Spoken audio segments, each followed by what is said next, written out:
Welcome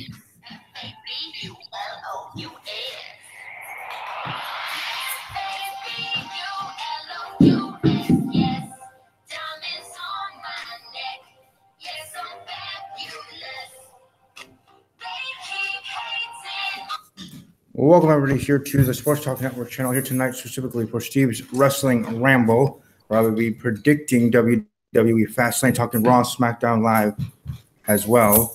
Also some news and notes, specifically the coach and other things that came up during the week in WWE news. Let's welcome our guest here. First, Mounty's Corner, and Nate. So let's start with Mounty. How are you doing this evening? What's going on, everybody? You know who it is. Ed the Mountie. And thanks again, Steve, for having me. Always a pleasure, buddy, doing these predictions or reviews or everything gearing up wrestling related. I love it. Only fitting that the road to WrestleMania goes through us three, especially since I think we started doing these podcasts around SummerSlam or so. And, this is, it's a smaller pay-per-view, but it's an important one. I don't really expect a lot to be going down, but I am looking forward to it, that's for sure. So thanks again for having me. I'm looking forward to talking a little bit about Fastlane. And Nate, how you doing this evening? Welcome to the show. Thanks for having me, Steve. Once again, the road through WrestleMania goes through us, like Ed the Mountie said, which he stole off me off air, but it's all right. I'm going to let him have it. No comment. Hey, man. It's the best time of the year to be a wrestling fan. No joke, even the indie fans are starting to come together and putting their stuff together. Yeah, we won't talk about that. We're focusing on Fastlane going into WrestleMania. So you know what? If you're going to drive slow, get the hell out of the Fastlane.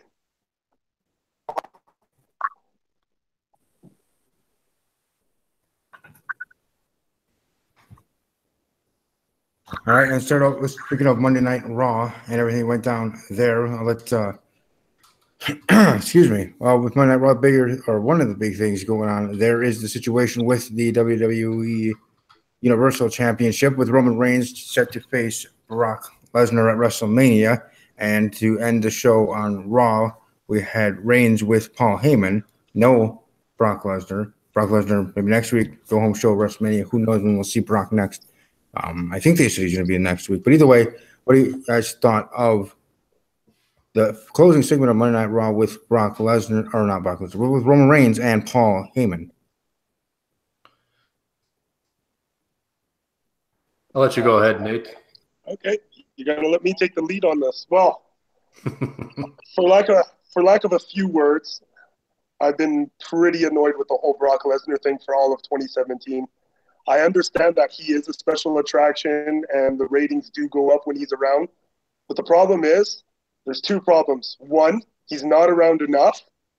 And two, he's holding their damn title. And that needs to be on TV.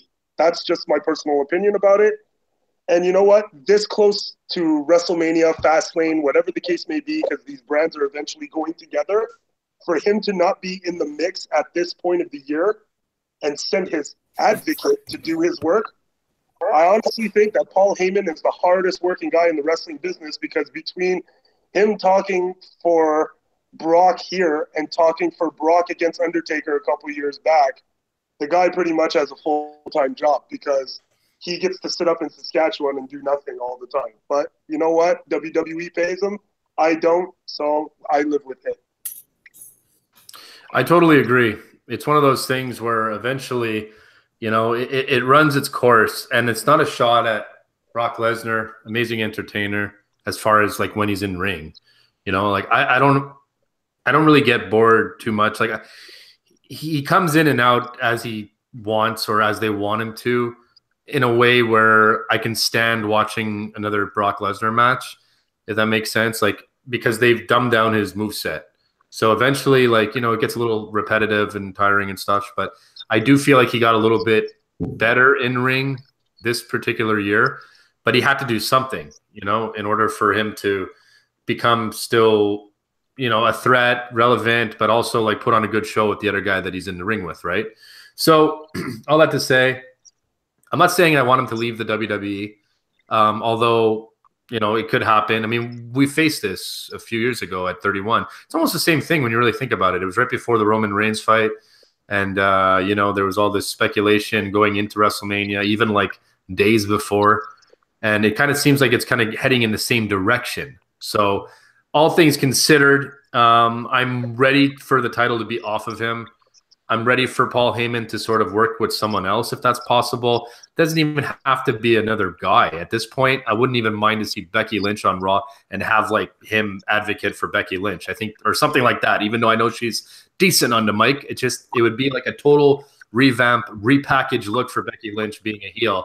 And I think like they can, you know, Paul Heyman does such a good job, and I think it would be something that we can really sink our teeth into going forward.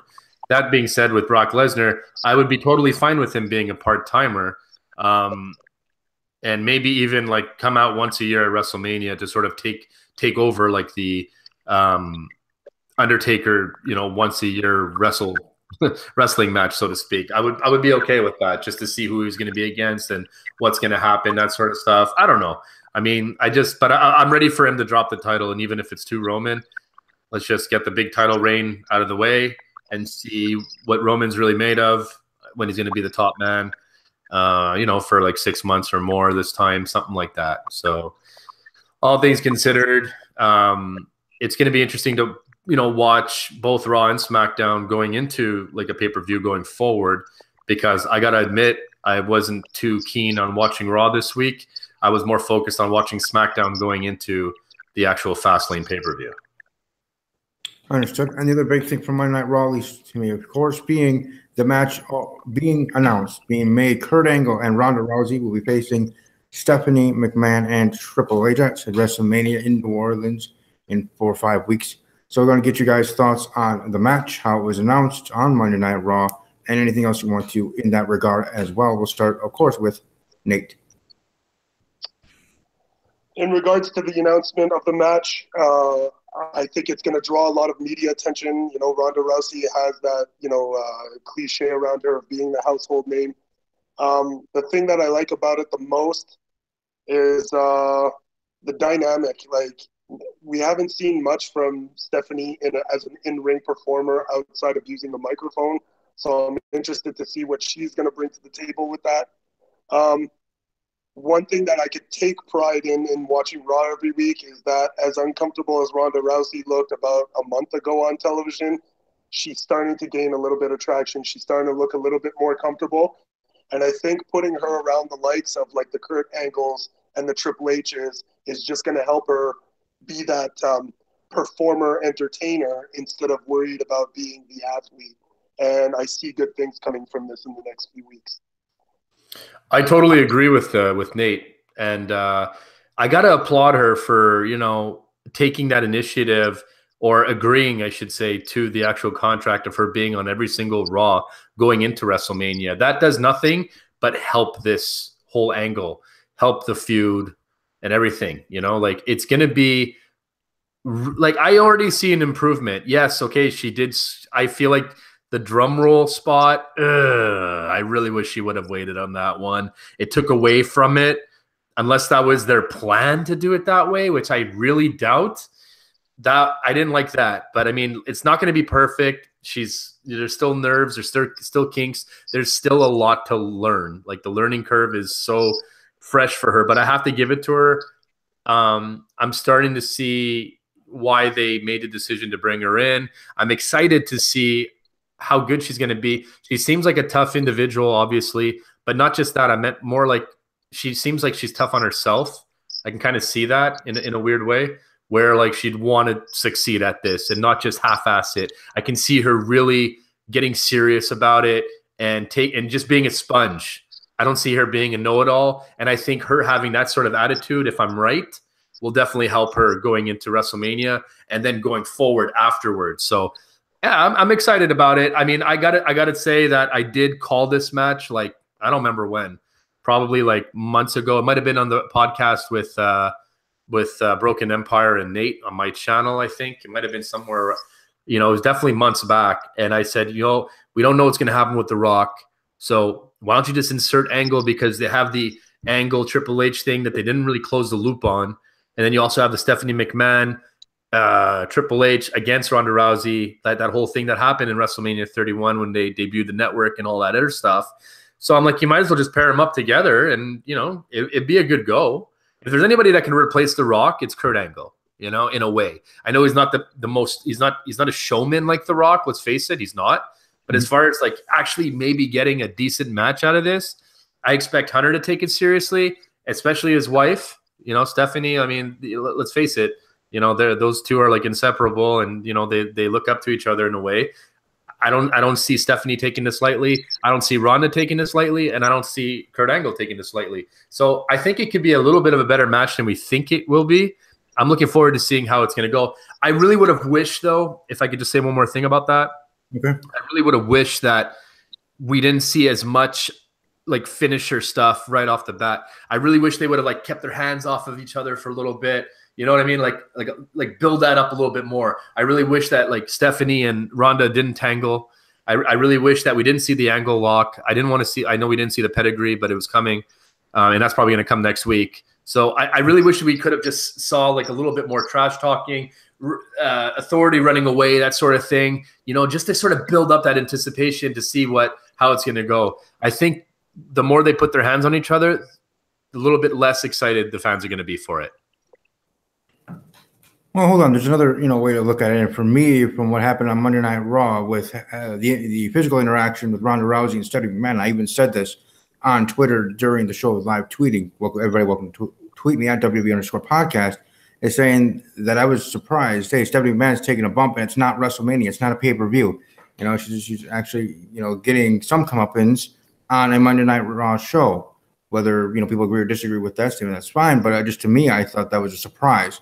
And also kind of cool it happening in my state here in Wisconsin, at the Bradley Center, Milwaukee. So above that, I just thought that was kind of cool, interesting, and it just makes sense in this storyline. Like Ronda Rousey being the one to be able to do that, put her hands on Stephanie McMahon when no other female nor male were able to do that in any of the show but WrestleMania or at a pay-per-view. Stephanie taking a bump being my point. So Ronda Rousey already being able to do that on this Monday Night Raw when this match was announced, I actually like that. Usually I would agree 100% with Mountie and, let it build up, get to the pay-per-view, and then truly get her comeuppance in the match and maybe even tap out and Ronda picking up the win for the team. But in this situation, being to me a special situation, I'm fine with it being the way that it went down with Ronda doing that to Stephanie. I don't know. What do you guys think on that? Well, I think the reason why they went in the direction that they did in terms of putting their hands on each other was she's still green and she's still learning the way in terms of story building. So they need to give something else. So I think it was like give on this end and take on the other sort of ordeal. And that's why they've elected to go with this physical thing. Because let's be honest, the three of us know Triple H, Stephanie have played the chicken heels perfect in the previous years before. The little stay away, keep away, don't touch us, and let it build and build and build. In this dynamic, they've totally done the opposite, which is interesting, but it's also a good cover while they develop Ronda into the character that they want her to be.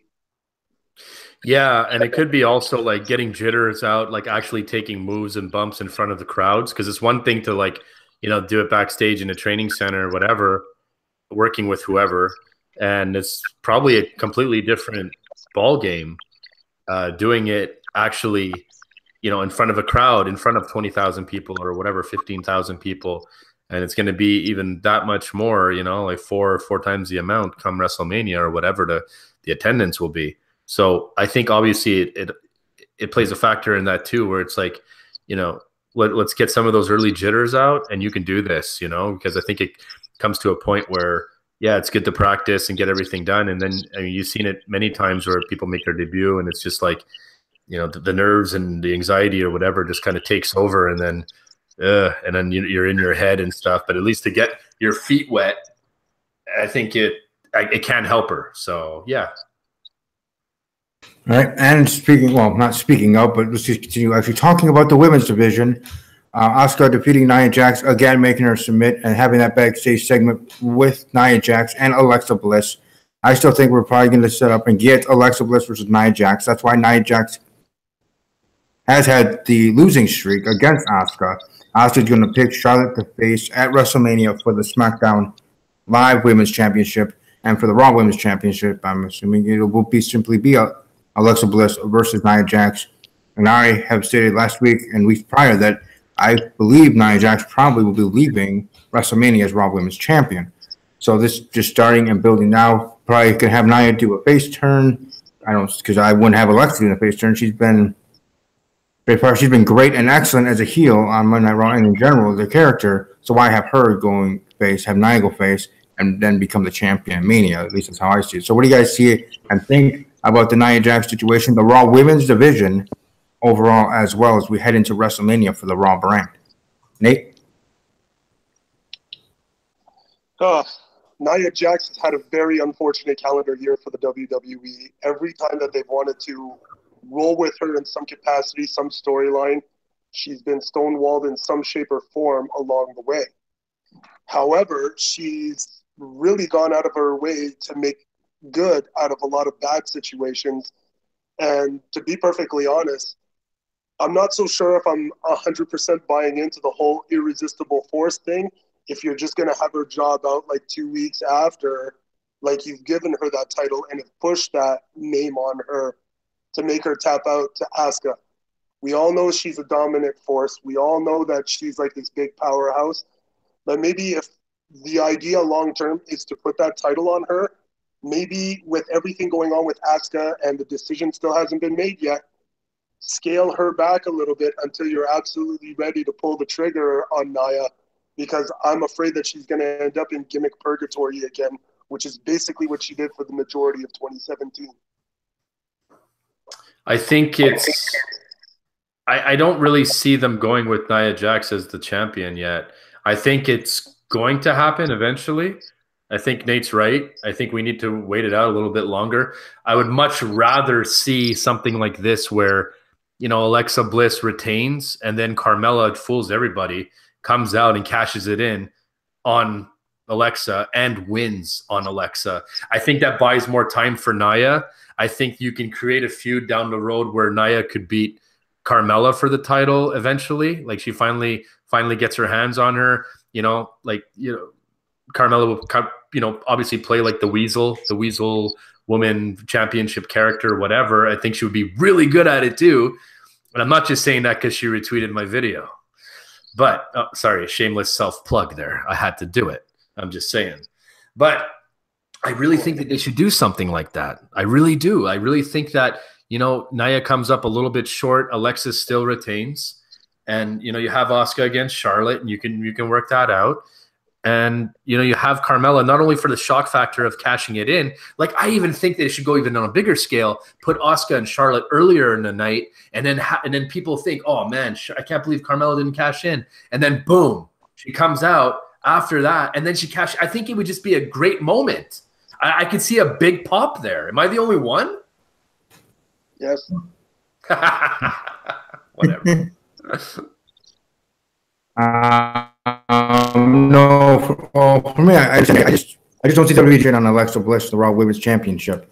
I have them staying in their lanes, having her cashing in on the SmackDown Women's Champion, whether it's Charlotte here at Fastlane or, crazily, if Ruby Riott wins a championship, cash in on her and have some multi-women match at WrestleMania for the SmackDown Live Women's Championship that includes Ruby Riott, Charlotte Flair, Carmella, and some others.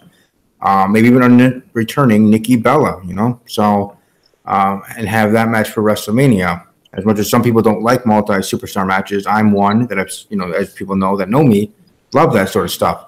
Multi-superstar matches. So having that for the SmackDown Live Women's Championship, I'm all for. That's what I'm hoping for. And really do hope that Carmella does cash in here on Sunday night after the show. Or not after the show, but after the match of the SmackDown Women's Championship, Ruby Riott and Charlotte Flair. So your idea that Mountie is not a bad one. I just don't see WWE doing that for the mere fact of what I think they have planned for Raw. Again, I still stay and will stick on my plan of Nia Jax winning the championship at WrestleMania and them going forward that way in my thinking and booking for the Raw brand. Also for SmackDown Live with Asuka, because I would assume us three agree that Asuka will not be facing Alexa Bliss, right? We all think it's going to be Asuka and Charlotte. I'm pretty sure. See, I would actually be shocked if in the end it actually went Asuka and Alexa Bliss.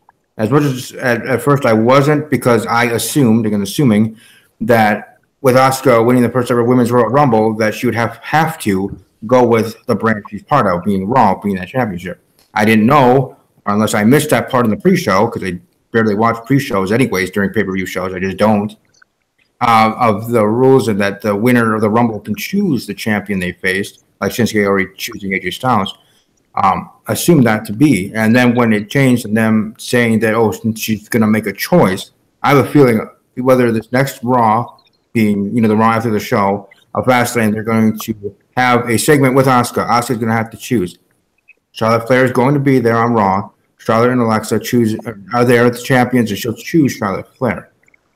I'm just saying I'd be shocked if Asuka actually did choose Bliss, and we have that, because if that happened, then all of our ideas certainly would, our grandiose ideas or plans for WrestleMania for the women's division overall in WWE would blow up in smoke and kind of go up, just crazy. I'm sure we talk about it on Twitter if that happened. But if it does stay the course, as we all assume it to be, having Asuka face Charlotte for the SmackDown Championship, Nia facing Bliss for the Raw Women's Championship, and then going forward according then there, with pay-per-views being co-branded after WrestleMania. That's why with that going down, and with that being something that WWE's trying out for the next season or the next year after WrestleMania, then maybe we have Mounty's grandiose plan, an idea of Carmella cashing on Alexa at one of those pay-per-views, since they all are going to be co-branded. They all might even be 4 hours. Who knows? But either way, then at that point, you have that happen. Or a third idea, and I've been saying this for the last Money in the Bank pay-per-views for, before they had the women's one, have your Money in the Bank holder hold it all the way to the next Money in the Bank pay-per-view event, and having to defend their briefcase. Briefcase goes back up. That person is in the match. In this case, to be Carmella for the women's Money in the Bank ladder match, and we go from there. Like, have that being booked, and that being booked for the first ever, I think would be pretty cool as well. What do you think of all that I said there, Nate and Mounty? We'll start with Nate. Well, I sort of have a different dynamic than the two of you. Since I'm looking at the Fastlane card, and I'm of I'm convinced without a shadow of a doubt, Becky and Naomi are in the pre-show with Natalya and Carmella. I have a feeling that if Becky and Naomi win, Carmella's cashing in. And I like the dynamic of it for the simple reason that Carmella, they really didn't go over the details of her briefcase of whether she can jump or not. So basically what we have is 2 stars up in limbo, and we could actually get like the first open trade without the GMs controlling it, of having Asuka jump ship over to SmackDown, or having Carmella jump over to Raw, or having them stay on their respective brands, and they've completely messed the whole thing up. But I'm just thinking outside the box now.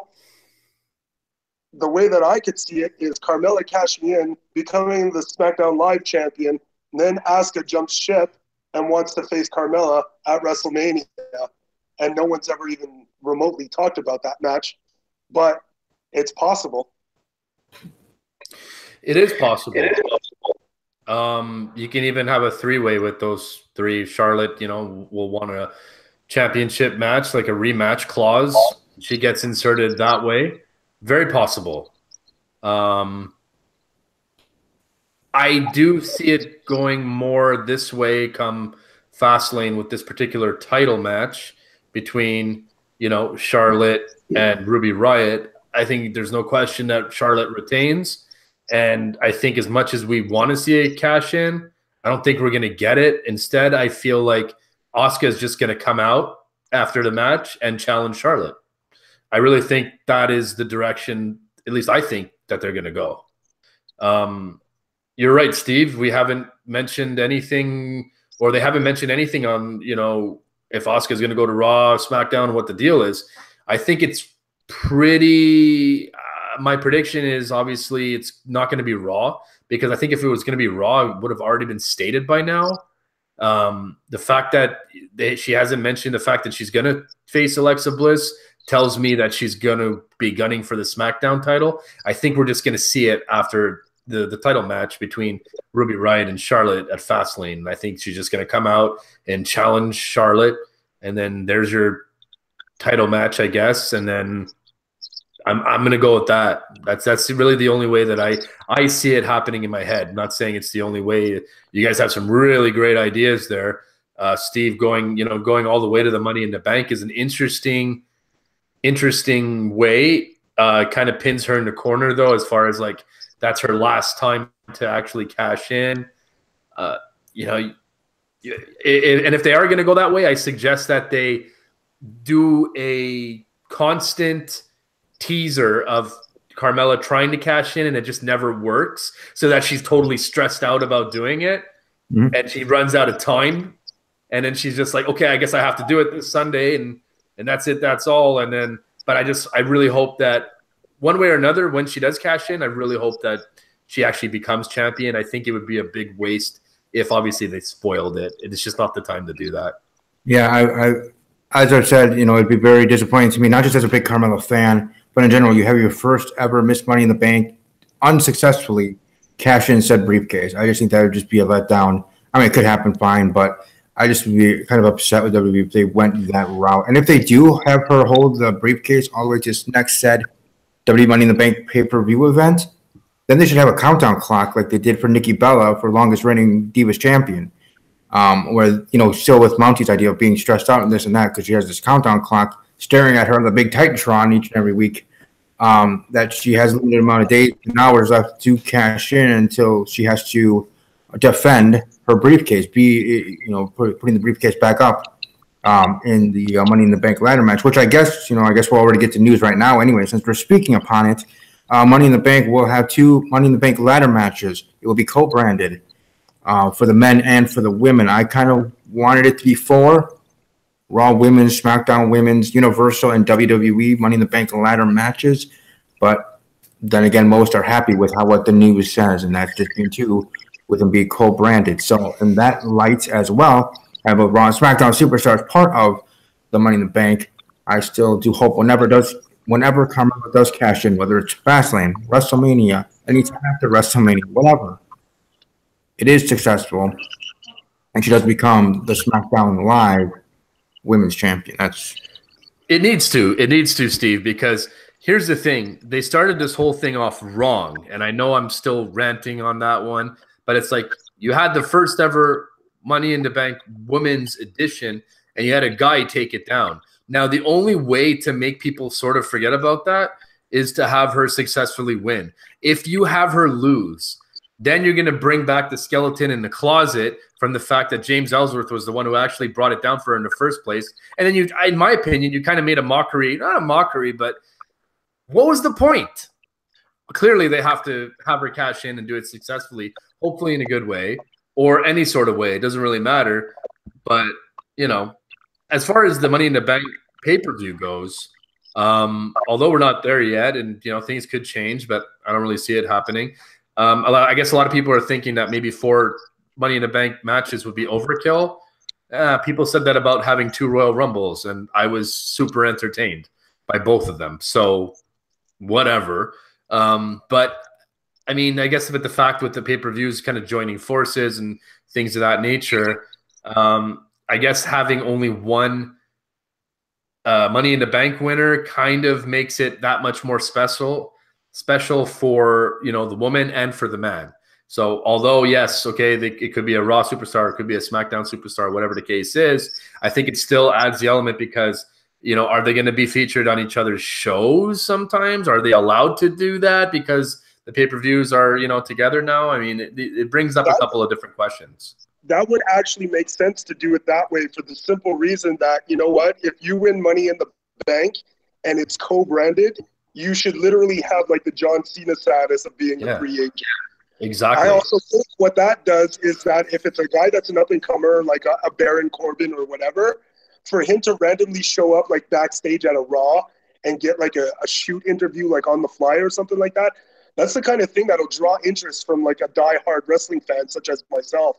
Like, I'm stuck with the idea that Baron Corbin's like this SmackDown guy, and then all of a sudden he randomly shows up with a briefcase on Raw, and he's just like, I'm just here to make sure the champ doesn't mess up.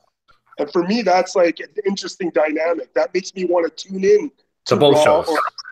Yeah. Yeah, it's a great marketing idea, so I'm glad you see it that way too. I'm with you.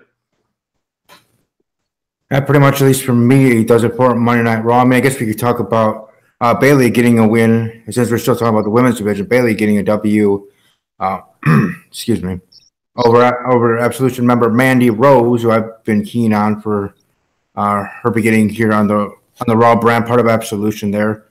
I know I was a little upset with her, in my review of Elimination Chamber about her being the first one eliminated there, being the first one eliminated in the first ever women's first ever women's Elimination Chamber, first ever women's Royal Rumble, her being the first ever eliminated for both of those, which I guess could be, something is something. But then here taking an L to Bayley here on Monday Night Raw. So, plan is plan, and she is still green, but I think big things are to come for her in the women's division. Not saying she's going to be winning a championship at WrestleMania, no.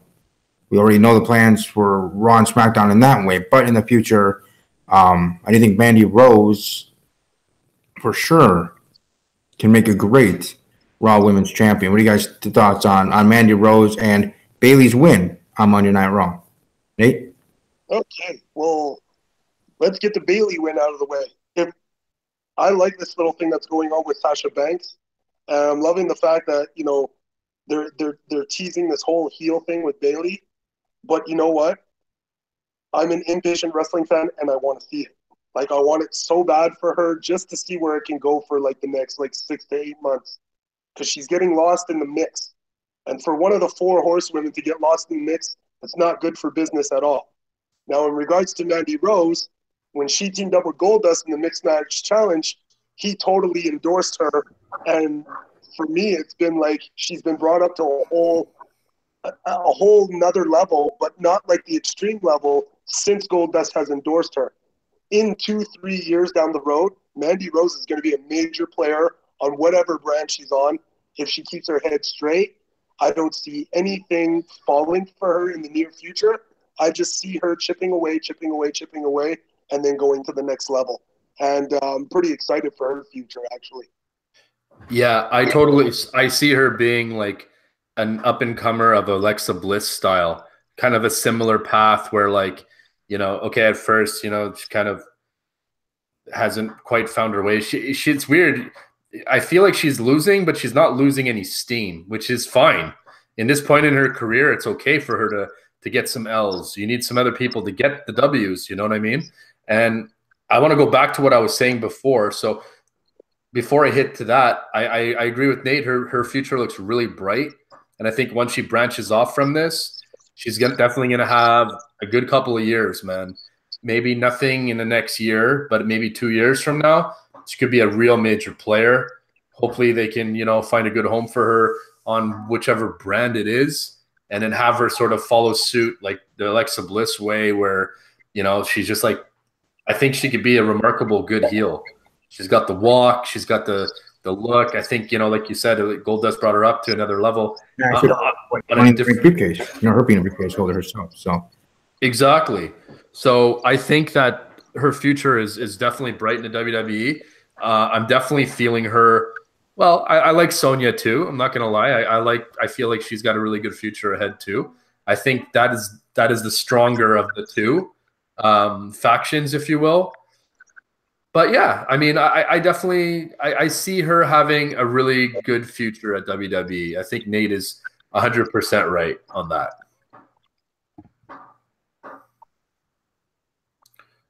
What was the other topic again?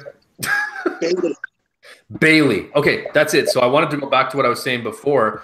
And you know what? I'd love to see her as a heel this time around because everybody's expecting it the other way. And I'm not just saying that like, oh, well, we could just change it up. I have a plan. And let's go back to my Paul Heyman plan. If Brock Lesnar's not going to be in the story, Paul Heyman advocate for Bayley because she's probably not going to be very good on the mic as a heel. You can have her do it for her. And she's just there in the background, like smiling, all smug. Like she doesn't have to do much.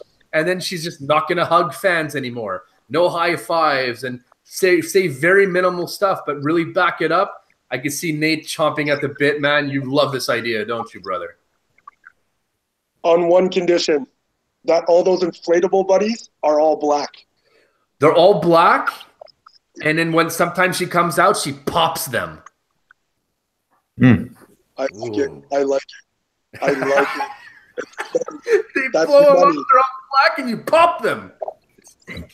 I've actually been saying for months that Bayley should be the one turning heel because at that point it looked like that was going to be the road it's going, and then kind of swerving and thinking that okay, maybe Sasha Banks is going to be the one going heel, but I really hope that it's Bayley because I think for me as a WWE fan, part of the WWE universe, Bayley needs to prove to me that she can be a heel, that she can actually do it and be able to pull it off. Because when Natalya did it and she was a heel, or she still is, it looks forced. It looks like she still needs some promo classes on being a heel. You know, she's a great wrestler, one of the best in the women's division, pioneer for the women's division. But just my opinion is Natalya as a heel, not a passing grade for me. So hopefully for Bayley, when she does turn heel and she be the superstar that turns heel for this match at WrestleMania, Sasha versus Bayley, that she can prove to me and other WWE fans that may not think or worried about if she can pull it off as a heel in WWE. I think she has a better chance than Natalya did going to hers because Natalya, just as her personality as a human being, is positive and is a face, and her being a heel was tougher for her just again because of her personality. For Bayley, I think there is something in her that I think can innately make her a pretty good, if not great, heel in WWE. Which I certainly hope so. What do you think, Nate? Well, I don't think Natalya did a horrible job as a heel. I mean, you know, she made the best out of an opportunity that got thrown her way. Of course, the Canadian's going to stick up for the Canadian, right? Like that's a shocker kind of thing. I don't agree with her being the best there is, was, and ever will be. She's worlds apart from that. I don't know. I just think it's a really good time to be like a fan of the women's division. There's so many dynamics, so many directions that they can go that actually keep that interesting every week. And for the first time in a long time, I'm starting to feel like there's an overflux of talent in the women's division. And what do you do with it all? And I'm really hoping that they're thinking like women's tag titles because the dynamics there would be amazing. Yeah, you just have to buy a little bit more time, maybe get some call-ups from NXT just to sort of, you know, create a little bit more of competition, if you will, because you can't have it now because of the brand split, in my opinion. One set of titles, co-branded. Yeah, that's the only way you can do it, and it would be successful. I like that. That's a very, very good idea. But I do think that they might need some more. They need some more talent up there because you're always going to have, you know, 4 people in the mix for a title, right?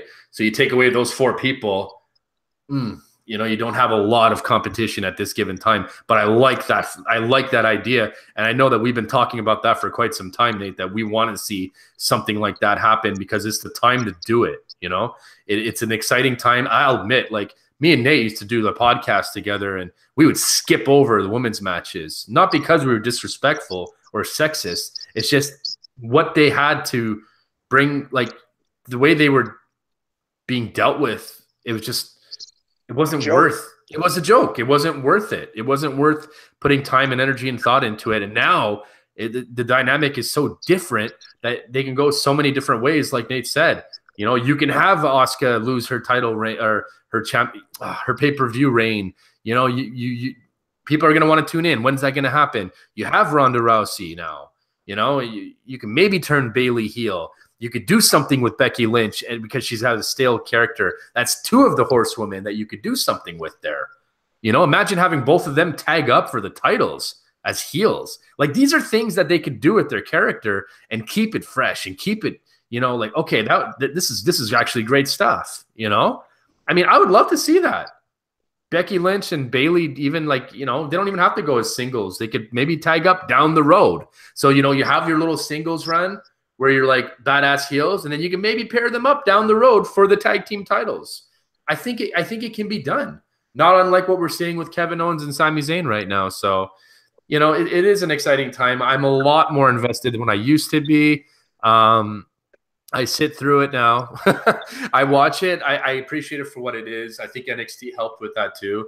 They've just really helped with, building everything together from an NXT level to the WWE. Like, I feel like that platform really helped. And once they started getting called up, it brought like a little bit more serious attitude into the thing. Like, hey, this is actually pretty good stuff if you actually give us a chance. And I love the fact that they're doing something with that chance. Also, I think coming from Monday Night Raw being another announced match for WrestleMania will be a triple threat for the Intercontinental Championship. We have The Miz going to be defending his championship against both Finn Balor, and Seth Rollins. I want to get your guys' thoughts on the segment on Raw and also the match upcoming for the Intercontinental Championship at WrestleMania. Nate?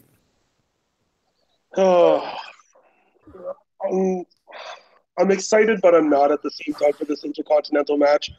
To start off, I'm actually happy for one of the few times in the last 10 years they're actually going to defend that title at WrestleMania. So already that's like a good start. I'm trying to find the positive in everything. I don't necessarily agree 100% with the direction of everything that's going in. But I think with the year that The Miz had and the fact that he carried that title, left, came back, recaptured that title, he got the endorsement from Reigns while doing it. I think throwing him in a three-way, he gets lost in the mix with two guys that are super up and coming and are going to have like a big 2018 calendar year. And let's just say I'm excited, but I'm not excited at the same time for this match. Like, part of me wants to see it, but part of me doesn't want to see it. But at the same time, you can't afford to cast to the side a guy with the talent level of Seth Rollins. And you know what? If I'm not mistaken, they were both on the shelf last year for WrestleMania, weren't they? No, were they? They were. So yeah, those guys were sort of ripped off out of their WrestleMania moment last year with injuries. So you sort of got to give them the stage to perform on. And when you look at the card for WrestleMania, well, the early card for WrestleMania, this is the only dynamic that fits. But you know what? It could be worse. They could be going 4-way, 5-way, 6-way for the Intercontinental title. I'm just glad that they're going to keep it probably 3-way. I wouldn't be surprised in the next couple of weeks if they try to switch it to a 4-way, but then I'm going to be very disappointed and my heart's going to be torn. But it is what it is. All things considered, they could very well turn it into a 4 or even a 5-way. We don't know what's going to happen with Elias. We don't know what's going to happen with Strowman yet. I'd like to see Elias be a front runner to win the Andre the Giant Battle Royal if they don't have anything for him on the card. Like as far as a singles match or whatever, if he's not inserted into something, I think he'd be the perfect fit to actually win that Battle Royal, And as far as Strowman's concerned, I mean, we don't know what's going to happen with him. So I'm really looking forward to this match. In fact, here's the thing. Like, you have 3 amazing talents in there. I love the fact that, they're bringing back the IC title on the main card with a vengeance. Like, this is serious. This is a crazy triple threat match. Like, all things considered, in my opinion, this is arguably, I know the card looks really stacked, guys. You got the Usos and New Day and all this kind of stuff maybe going to happen. Who knows? But if that doesn't happen, I'm really thinking that this could be a candidate for match of the night. Yes, if they are going to go in the direction of Styles versus Nakamura, it should steal the show. But I think that this one really has a great chance to do it. And the cool part about it is I wouldn't even be upset with any 3 of those winning that match for the IC title. I think Miz could deserve it. I think Finn Balor deserves it. And I think that Seth Rollins could deserve it. He might be like the least one that probably deserves it out of the 3 of them, maybe. I don't even know.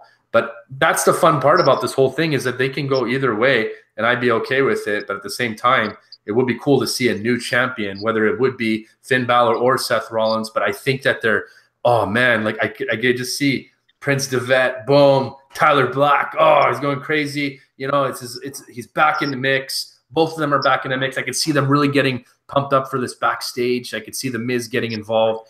Like, you know, I'm talking like, you know, obviously behind the scenes stuff. I can really see them saying, hey guys, let's go out there and let's do this thing. Well, don't forget too, right? Like, that's the same weekend that Miz's kid is due.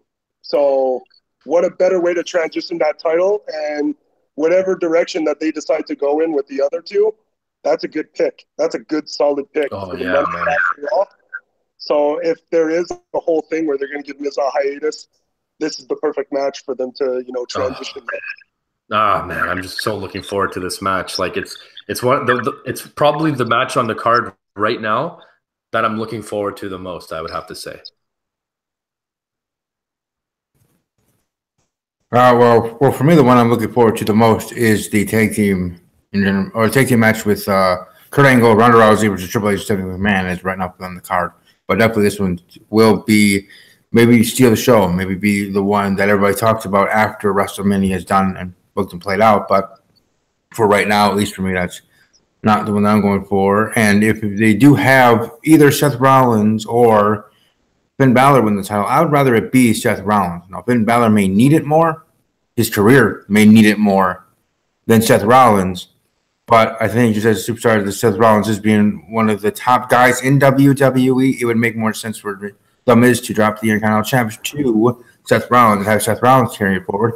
Finn Balor fans say it's okay. You'll have Finn Balor chasing Seth Rollins all the way to SummerSlam or whatever pay-per-view, and then having that match, and Finn Balor still may become Intercontinental Champion.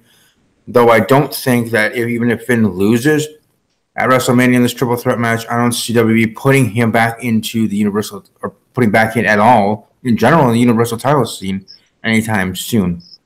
I just don't think Vince is a big fan. He's still owed a title shot, and that's long overdue. They should have put him in a squash match just to get it out of the way instead of letting it linger the way that it has. Unless they're going to use it at a later angle and be like, I never had my rematch clause from a year and a half, 2 years ago, you know? Yeah, well, Curtis Axel still isn't eliminated from the 2015 Royal Rumble. So Axelmania, baby, Axelmania. It's running wild. That's why I wanted your bandana, Nate. God. See, it comes together now. I don't know, man. I think Seth Rollins has a really solid chance about winning this, actually. He's got a lot of momentum. Ever since that gauntlet thing, I just feel like, you know, and he had a good show at the Elimination Chamber as well. I could see it going to him, and I'd love to see a feud between him and Finn Balor. Oh, God, would that be good, especially if Seth Rollins is a heel. I love Seth Rollins as a heel. I don't care. He was the best. He was like one of the best reasons I was watching Monday Night Raw for that extended period of time. I thought he was excellent. But we'll see how it goes. I'm really, really jacked for that match, though. And I hope I agree with Nate. I hope they keep it to 3 guys. Just don't touch it anymore. We're good. Understood. Now, actually, I just want to ask this question before we move on to the next subject on Monday Night Raw. With multi-superstar matches, I know I was talking about earlier how I love it. I like having triple threats, multi-superstar matches. What are your guys' thoughts on that? Do you think that you like or dislike more of having multi-superstar matches, or do you think it's okay if it fits the storyline? What are your thoughts on multi-superstar matches at any event, any show, any pay-per-view? Nate? Totally depends on the circumstances. I could sit here and say I hate multi-superstar matches, but at the same time, if you go back to those early 2000s and you saw those 3-way matches with the Dudley Boys and the Hardy Boys and Edge and Christian, those are hard to argue away. But the problem is that those moments are few and far between. And you know what? Like, I guess you have to have more of a dynamic between Survivor Series and between Money in the Bank to have multiple talents in the ring at the same time. But you know what? For me, it doesn't matter whether it's 2 guys in the ring, 3 guys in the ring, 5 guys in the ring. But if it becomes a little bit too spot monkey, or if it gets a little bit like, tell the story, and wrestle. And it just has to be the right talents in the ring. That's what my issue is. Yeah, it's very similar to me. I don't like it when it's just like they start the match and it's spot, like in finisher, or whatever. Like tell a little bit of the story in the ring. Have your beat downs and all kinds of stuff, different camera angles and all kinds of things like that. In this corner, these two guys are going at it. This corner, these guys are on the outside and they're going at it. Tell that story. I do enjoy this more than getting your traditional one-on-one right now, because I think it does it erases a little bit of the predictability, I guess, and it just makes Styles a little bit more of a believable champion. Not that he ever needed help with that, but I just think that him overcoming the odds of 5 other guys at Fastlane makes him even a little bit more of a threat for Nakamura. So I kind of enjoy it. And hopefully while we see this match, sometimes we see some other stuff unfold, right? We see some other feuds that start. I mean, we don't really know what's happening with Corbin going forward. Like, there's a couple of different areas that they need to brush up on as far as going into WrestleMania and then afterwards, right? Like, we don't know what's going on with Kevin Owens and Sami Zayn. What are they going to do on WrestleMania? Like, I mean, hopefully, but we maybe it's possible. And where does this, Shane O'Mac and Daniel Bryan thing come into play? What's happening with that? There's so many unanswered questions here. The Dolph Ziggler angle, the John Cena, we still don't know what's happening with him. So there's a lot of different dynamics where I think it makes this match a little bit more interesting than just a 6-man schmoz, a scramble match, if you will. And I think it should be more entertaining than we think. Hopefully there's some questions that are answered. It has to. It's the last pit stop to WrestleMania, and they got to close the book, or at least not close the book. They need to flip to the next chapter and separate, certain feuds and angles and see what happens. Yeah, I mean, it's really going to be interesting to see where everything goes from there. But I just want to get your guys' thoughts on that multitude of matches, because sometimes people hate it. And the others might like it. The more, the merrier for matches, whether it's for titles or not. I mean, that's why I love Royal Rumble, Andre the Giant Memorial Battle Royal, even enjoy for that. And even whether maybe we have Curtis Axel winning that this year. Who knows? Jinder Mahal should have won that last year. Come on. I'm done being angry about that. I'm done. Like I got my 6-month run with my guy. I called it back in 2014 when everyone wiped him under the bus. Yep. And said, "You're crazy." Yeah, I see talent. Okay, I'm an advocate. I know. Steve, he called the Jinder Mahal title run. Yeah. 2013 when I was started. That's when I met him. So he was talking about him back then, and I was a McIntyre guy, so we were both we loved 3MB. And I'm a Heath Slater guy, so hey, here we go. So it all works out. It all comes full circle, baby. So I don't know, man. He called that back. I couldn't believe it, and I just want to see whoever wins that Andre the Giant Battle Royal. I really want to see it do something for their career. And I think Elias, since he's red hot, is the perfect choice. I really think he's the perfect choice. Unless they're going to bring back Goldberg and have him win. That's why I'm kind of worried, because I've been hearing rumors, and then again, take it for what it is when you read dirt sheets, but Braun Strowman being the winner of the Andre the Giant Memorial Battle Royal and having a match, not in a title match, and him winning that, does he really need that for his career? He's already, in a way, made man a popular guy, an over superstar, kind of like Rusev, and how WWE's been mistreating him. And he was supposed to be I think it's supposed to be at least in the mix for the WWE Championship when he arrived to SmackDown Live after the Superstar shakeup.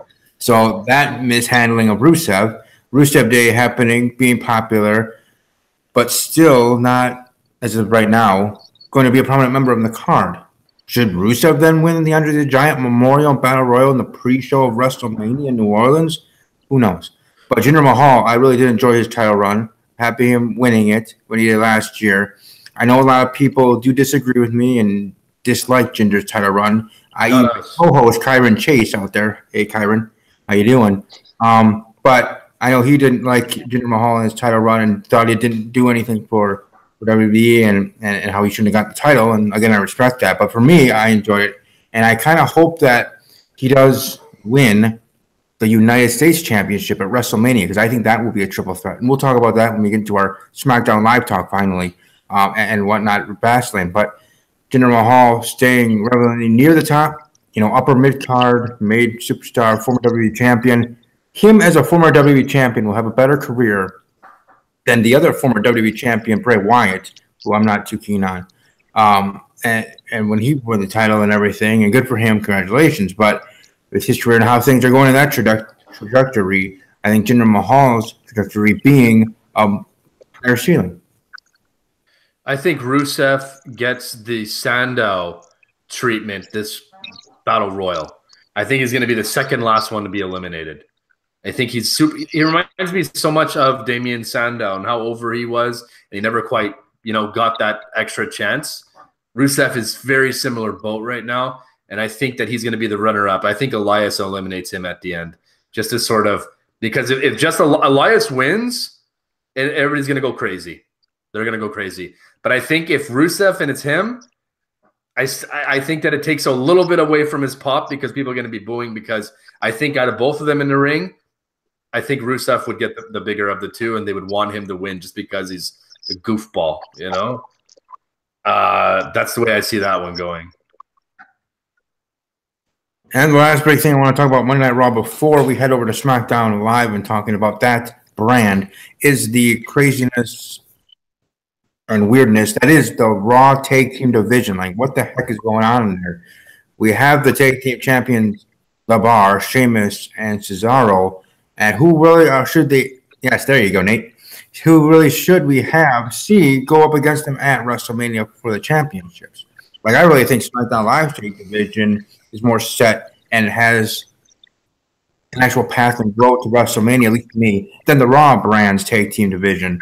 I want to get your guys' thoughts on that. Who do you think should face The Bar? And for those watching live, I do apologize. I do not have the chat up. So if Mountie or Nate do check the chat, let me know if there are any questions or comments over there. But I want to get your guys' thoughts on the Raw Tag Team division. Where do you see that heading to WrestleMania? Because to me, I just think it's a freaking mess. Well, they've intentionally left it a mess. Raw has never been heavily invested since like 2003 in the tag team division. They've had some amazing tag team talent come through, and eventually they're casted away over to SmackDown, where they flourish and they prevail and blah, blah, blah, blah, and so on and so forth. And every time they get like a rock-solid core of talent, they just seem to constantly drop the ball on the Raw brand. I don't know how to explain it. As of right now, it's with the right tag team. And it's funny, though, where you have that talent go out to social media and throw it out there of, we beat this team, we beat that team, who do we want next?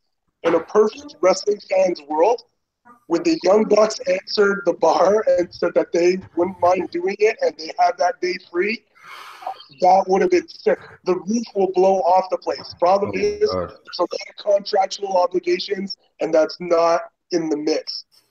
But if there was ever a way to put that together at a major stage, man, it would blow the roof off the place, because those four would put on a hell of a show and make those titles relevant again. For what I see of the immediate tag team division, oh wow, it's tough because they pretty much steamrolled everyone. I have two guesses. Ed, take this, because seriously, I have two guesses. I want to see the follow through of, the Bray Wyatt and Matt Hardy. I would like to see Matt Hardy win this, sort of brainwash Bray Wyatt, make him broken as well. And then you have those two guys, because they said it's not really a team, right? So they're not a team. But I think if they can get on that same page, it could be interesting. Either that, or you bring back Brother Nero at WrestleMania and you tag him up with Woken Matt Hardy. I think that's another way to get. That seems to be the only logical choice. You're absolutely right. But okay, Jeff Hardy's been cleared to wrestle. He needs the okay from the WWE doctors. You know what?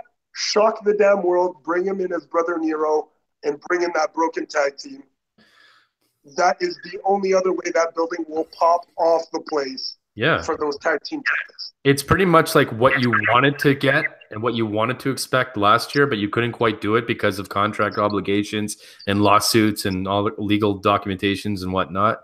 And then this year, you finally kind of give it to them on the full scale, like, and on the big stage. I think it'd be a great area where they can, you know, really, oh man, another massive crowd pop. Somehow you bring him out too, and he's Brother Nero. Nothing better than that. And then you get, and not only that, you make him win again. Like, give him that. You know, these guys deserve it, man. They've paid their dues. They're not over the hill. They're still hot. I mean, I know you want to have, like, you know, Jeff Hardy singles run eventually. I know Meek Mahan is definitely, you know, he's probably on top of that. He probably wants to see it, but you have time. Just do it the night after. It could be a one-night run. Why not? Yeah, I don't care. I just want to see them come out together and then, you know, have a returning Jeff Hardy. It's a cool WrestleMania moment again. Mm-hmm. It's top. Yeah, so you might not get the exact same pop as you did last year because that was just amazing. But, like, man, you know, you can do something really cool like that because they're not officially a team. So I see it happening going two ways: Brother Nero and Woken Matt Hardy, or you have, you know, Woken Matt Hardy and he sort of converts Bray Wyatt and they're sort of a tag team, but that's the lesser of my two interests.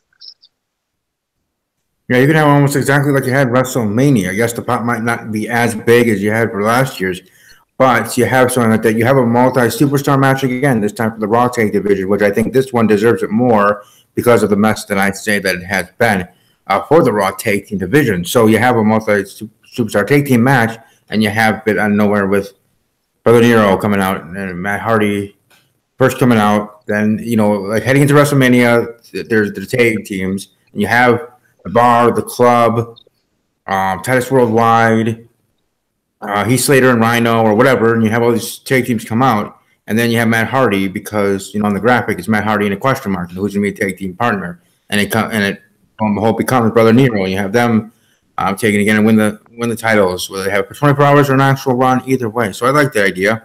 I think you can kind of book it in the same way that you did for last year's WrestleMania in Orlando, Florida, and hopefully this year's WrestleMania I'll be able to be there personally, unlike last year. So maybe have that same thing happening, and you still will get a big response having them as a tag team again, having them win the Raw Tag Team Championships again at a WrestleMania, just like the previous year. You know, and for fans to hope that maybe this run will be better than the last, and hopefully that they can get their momentum back that it seems like they've lost since Jeff's injury and since WrestleMania, when they made the epic surprise return to WWE and won the Raw Tag Team Championships that night in Orlando. So just wanted to talk about that. Let's move on to SmackDown Live, which was the 2-hour show. Not too much to talk about. I mean, heading to Fastlane for a go-home show, I think it could have been better. Now, Monday Night Raw was in Milwaukee, Wisconsin, so cool. Raw being at the Rush Center in Green Bay. One thing I want to talk about at the start of the show was Charlotte Flair and Ruby Riott promo between each other. Then you had Bobby Roode coming out because he was going to be on commentary for Randy Orton facing Jinder Mahal. That was coming up. But I just want to bring up Charlotte's reaction when Bobby music hit and everything. It's like, I mean, if I didn't already know that Bobby Roode's married, happily married, that like they were dating or something, like you know, it was just kind of an interesting reaction. I just wanted to bring that up. But specifically, want to get your thoughts on Charlotte Ruby Riott segment, and just, I guess, looking forward to that match because I know we'll be predicting it here shortly in its own. Nate? Ed, you did SmackDown more than I did, so I'm going to let you take the lead on them.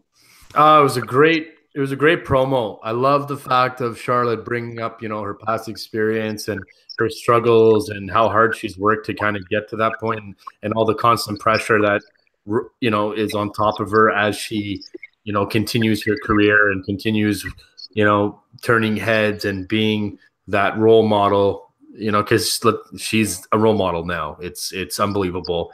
in a short period of time, she's been able to, you know, create that dynasty. She's already a Hall of Famer in my books, and it's just going to be better and better as she keeps going.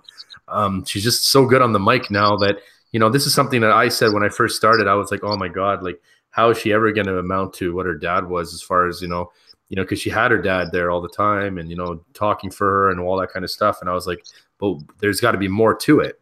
And she's definitely proven herself. So I enjoyed the promo.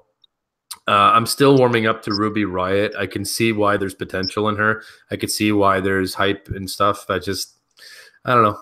I'm not feeling her quite as much as maybe some other people are just yet.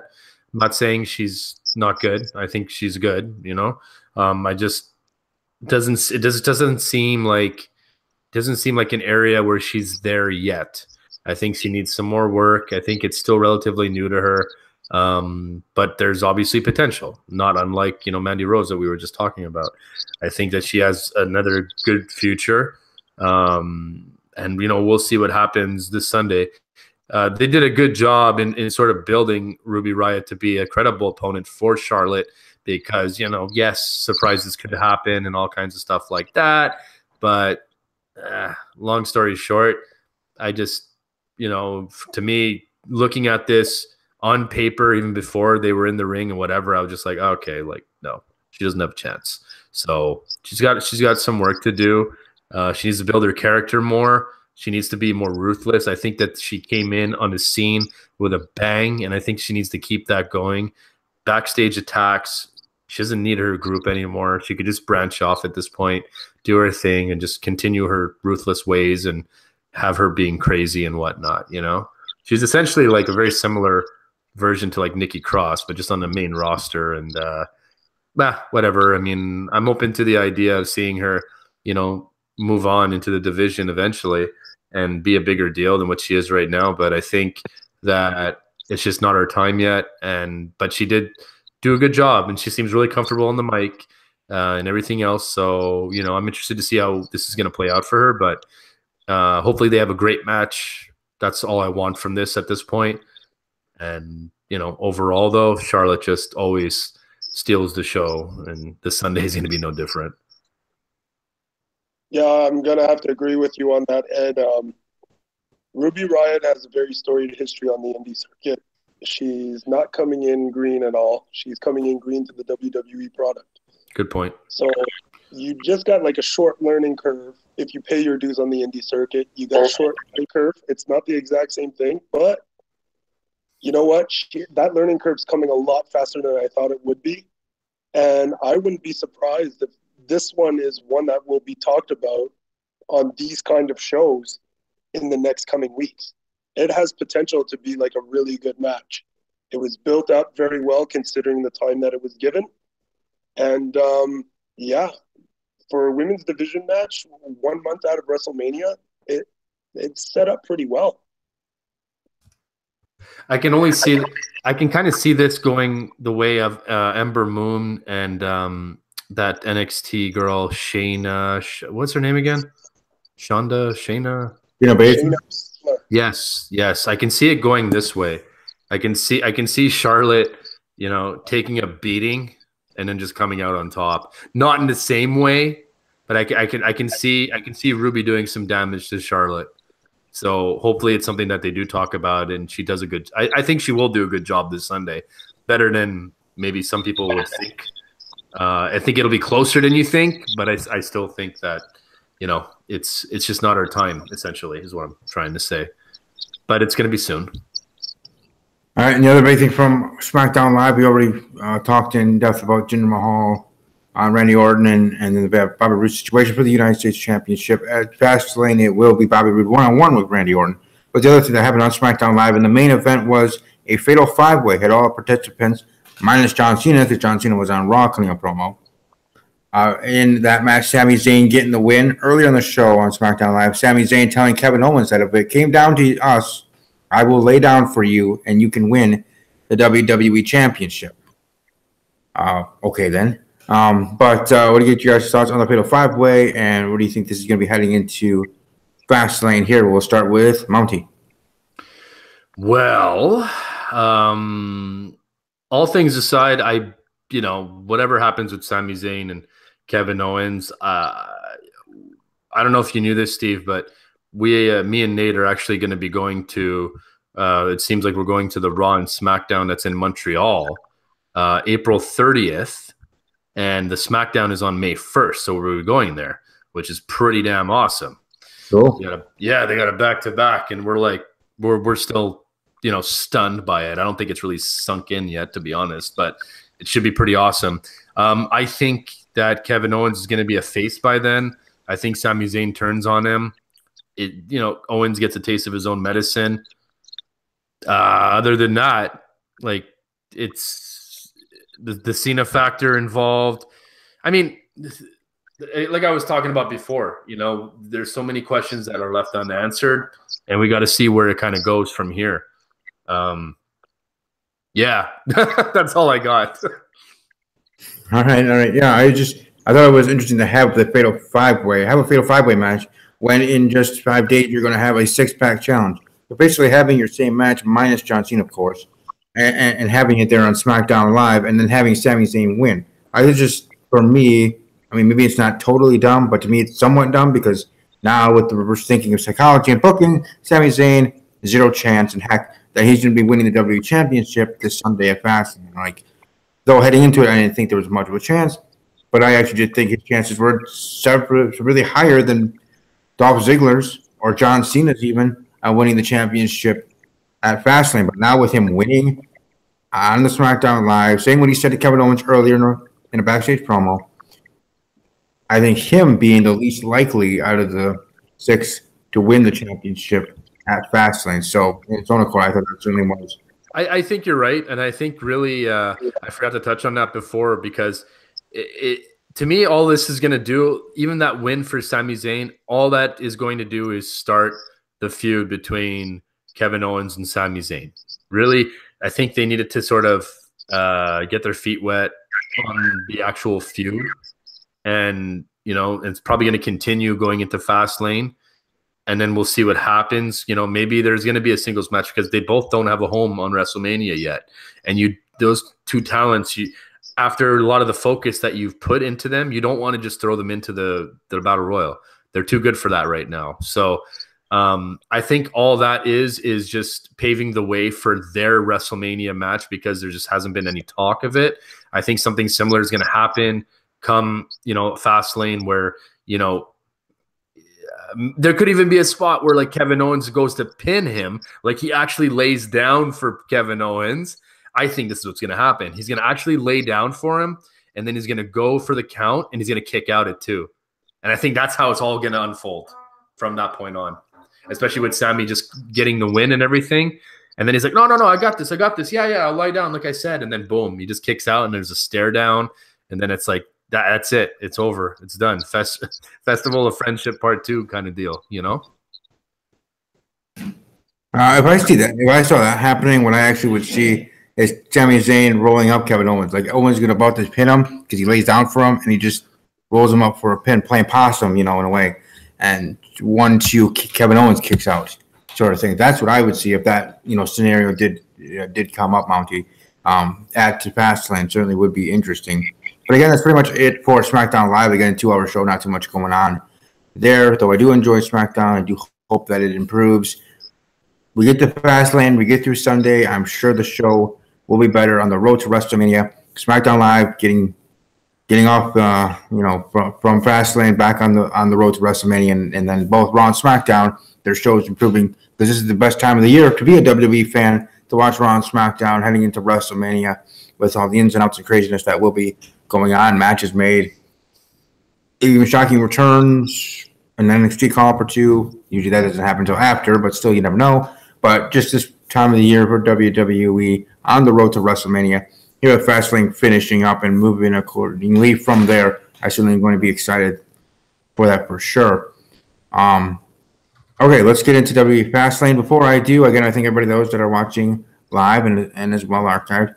If you are watching live, again, I apologize. I'm not looking at any of the chat. So if there are any questions or people that are also going to be predicting along with us, thank you. Welcome to leave your predictions there in the live chat. Nate or Mountie, if they do have the time. We'll read those and reply to those and let me know of those as well here during the show. So let's head into WWE Fastlane card and let's talk predictions. Finally here, let's hit the Fastlane. And first match I want to get to is the tag team match in the women's division. We have Becky Lynch and Naomi, both former SmackDown Live Women's Champions, facing off against Natalya and Carmella. Carmella missed Money in the Bank. So we'll get you guys' predictions on that one. We'll start with Nate. Who do you have winning in that tag team matchup in the women's division on SmackDown Live there on Sunday? Well, like I sort of teased the result before, it's going to go one of two ways. For me, I got Natalya and Carmella winning for me. And if it's going to go the other way, where Becky and Naomi win, I have a feeling Carmella cashes in her briefcase tomorrow night, Sunday night.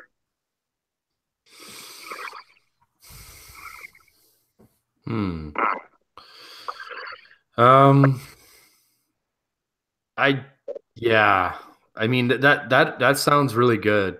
That's not bad. That's not bad. Normally that's what happens, right? Like whoever does cash in later on in the night normally has a match earlier on, they lose. I mean, you saw that even in WrestleMania 31 with Seth Rollins, lost to Randy Orton. People were pissed, even though I thought it was an amazing match and the outcome, well, made sense to me at the time. And then, he comes out and later on cashes in. So I could see that happening. We'll see. I think maybe this is the start of building, hopefully, a women's tag team division going forward. That being said, I'm going to have to give the win to Becky Lynch and Naomi, just because they've seemed to be losing matches in the recent months. So I'm going to have to go with those two guys or ladies winning. Carmella lost also on SmackDown. So what better way to sort of, up her afterwards than to have a cash in at the end of it. But tricky one. It's really, really tough. I'm going to have to go with the faces, Becky and Naomi, to win this one. Okay. And for me, I have Natalya and Carmella winning. As much as I would love to see Carmella cashing in on Sunday night, I will be doing also to let people know, especially for those that might be watching for the first time here on this channel, coming from Mounties Corner or otherwise. I thank you, first off. But second, I will be doing live reactions to the women's title match, cash in or just in general. And then also we'll be doing a live reaction to the men's six-pack challenge for the WWE Championship. And then my review, of course, after the pay-per-view event is over. That'll be a couple minutes after 10 p.m. Central, 11 p.m. Eastern, after Fastlane concludes on the WWE Network. But as much as I would love to see Carmella cash in, I don't think it's going to be happening at Fastlane. I did say on Twitter and otherwise that it should be Fastlane. It should be here. This would be a perfect time for it to be. But as a guy also that likes to have everything happen at the big shows, have it at WrestleMania. Have her cash in then. Or as much as we talked about earlier, have her hold it all the way to the next Money in the Bank. Because I hope at one point, whether it's the men's Money in the Bank briefcase holder or the women's Money in the Bank briefcase holder, have that individual hold the title, not title, but briefcase, to the next set Money in the Bank and have to then defend it. So hopefully that does happen in the future. But here for the first ever Miss Money in the Bank, cashing successfully and have that cash in happen at WrestleMania. You know how big that would be not only for Carmella in her own career, becoming the SmackDown Women's Champion, or in Mounty's case, maybe Raw Women's Champion at WrestleMania, having it happen at WrestleMania for the women's division and for this women's evolution. Now, very moment that would be for WWE and Stephanie McMahon specifically. But that would just be a huge, big, awesome moment for my gal Carmella. It'd be cool to have her and see her become a women's champion at WrestleMania. Though if it happens at Fastlane, awesome, cool. I'll mark out and be as happy and share that live on air here on YouTube and on Twitter with my thread of threads on Twitter there. But beyond that, would be even grander of a moment for me as a fan of Carmella, for the women's division in WWE, for Stephanie McMahon, for Carmella herself becoming champion, having it happen at WrestleMania there in New Orleans, Louisiana. So I would hope that to be the end game. Hope that be when she does cash in and cash in there successfully I just wanted to ask you before we move on to the next match. Again, like I said, I can't be in the chat, so I don't know if Mounty or Nate are there, or to let me know if anybody is also predicting for this match. If not, understood. I guess then the next match to go to is Shinsuke Nakamura facing Rusev. Why have this match? Shinsuke needs to be on the card. We need to make the Smarts happy and have Rusev in a dang match at a pay-per-view. I mean, come on now, he's over, right? So Shinsuke Nakamura versus Rusev, fine, you get the match, but it's not going to be as entertaining or interesting as you may think because Shinsuke Nakamura is going to win. Let's just put it that way. I was going to say something else, but simply he was going to win and get the W, and Rusev is going to take that L and he's going to have to deal with it. Hashtag deal with it. So who do you guys have winning? Does any of you think it's going to be Rusev? No. Real quick, Blue X Demon X says that his boo, Becky and Naomi for the win.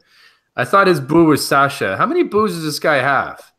I don't know. He's the next Godfather. I mean, he might have a lot of boos. Oh my God, he's all over the place. He's going to be the new Godfather with the toque. That's him right now. Alexa Bliss, and then also some others. But anyways, yeah. No, but Nate, what do you think? Think Rusev has any chance?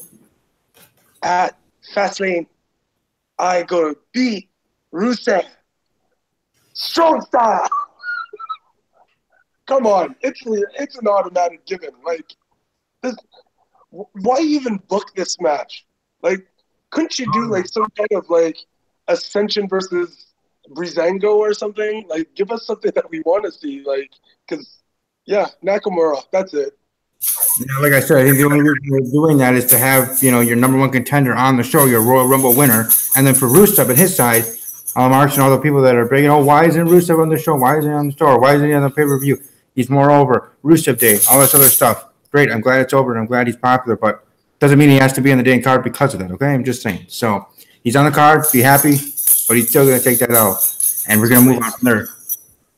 It's a waste. It's a waste for him. It's not going to happen. It's not like, and anybody that thinks like, oh yeah, he's going to go over and this is like a start of a push. Here's the deal. Rusev's not going to get any push until after WrestleMania. I'm telling you, he's taking this loss. He's going to be the second last entry in the Royal Rumble. That's it. Whoa. Don't forget, Rusev has a mixed match challenge match. Okay, that's all I'm saying. That's a good team in mixed match. No. Lana number one. Lana the best. Lana number one. Or how about the Road Warriors with Rude and Flair? That's a pretty good team too. It's all about Miz and Asuka, and it's all about Strowman and Alexa. Come on. Yeah, they're facing each other in the next round. Yep. One of them has to go home, and it's going to be Miz and Asuka. Probably. I don't know. And to be quite honest, they have that second chance thing. I kind of hope for Goldust and Rose to get that. But anyways. That's exactly what I'm pulling for, too. Yeah, yes, sir. But anyways, moving on, we'll go to the United States Championship match. Bobby Roode facing Randy Orton. Yes, Randy Orton. Randall Keith Orton. One-on-one there for the United States Championship. We'll see who you guys have for that one. And again, if you guys have some cool comments in the chat, let me know. Are in the chat for the show. Let me know. We'll start with Nate. Who do you have here and why for the U.S. title match? Well, I'm going to pull the heel swerve on Ed here, even though he sees me rocking the Bobby Roode shirt. Believe it or not, my friend, I'm pulling for Randy Orton in this match. I'm sorry? Oh, yes. Just in case that blurted out, I'm going for Randy Orton in this match. No, I heard you. I just don't know if Orton's ever going to get to the ring. Well, it's on the WWE Network, so it's not like they're paying the pay-per-view dollars. I want to know why. I'm curious. I'm looking at the dynamic going into WrestleMania, and I'm thinking, Randy Orton has been one of those big faces of the company over the last 5-10 years or whatever, but he's never really had like this marquee match with some kind of proportions to deal with, like something on the line of epic proportion. And you know what? Randy Orton has had a very storied career since the early 2000s.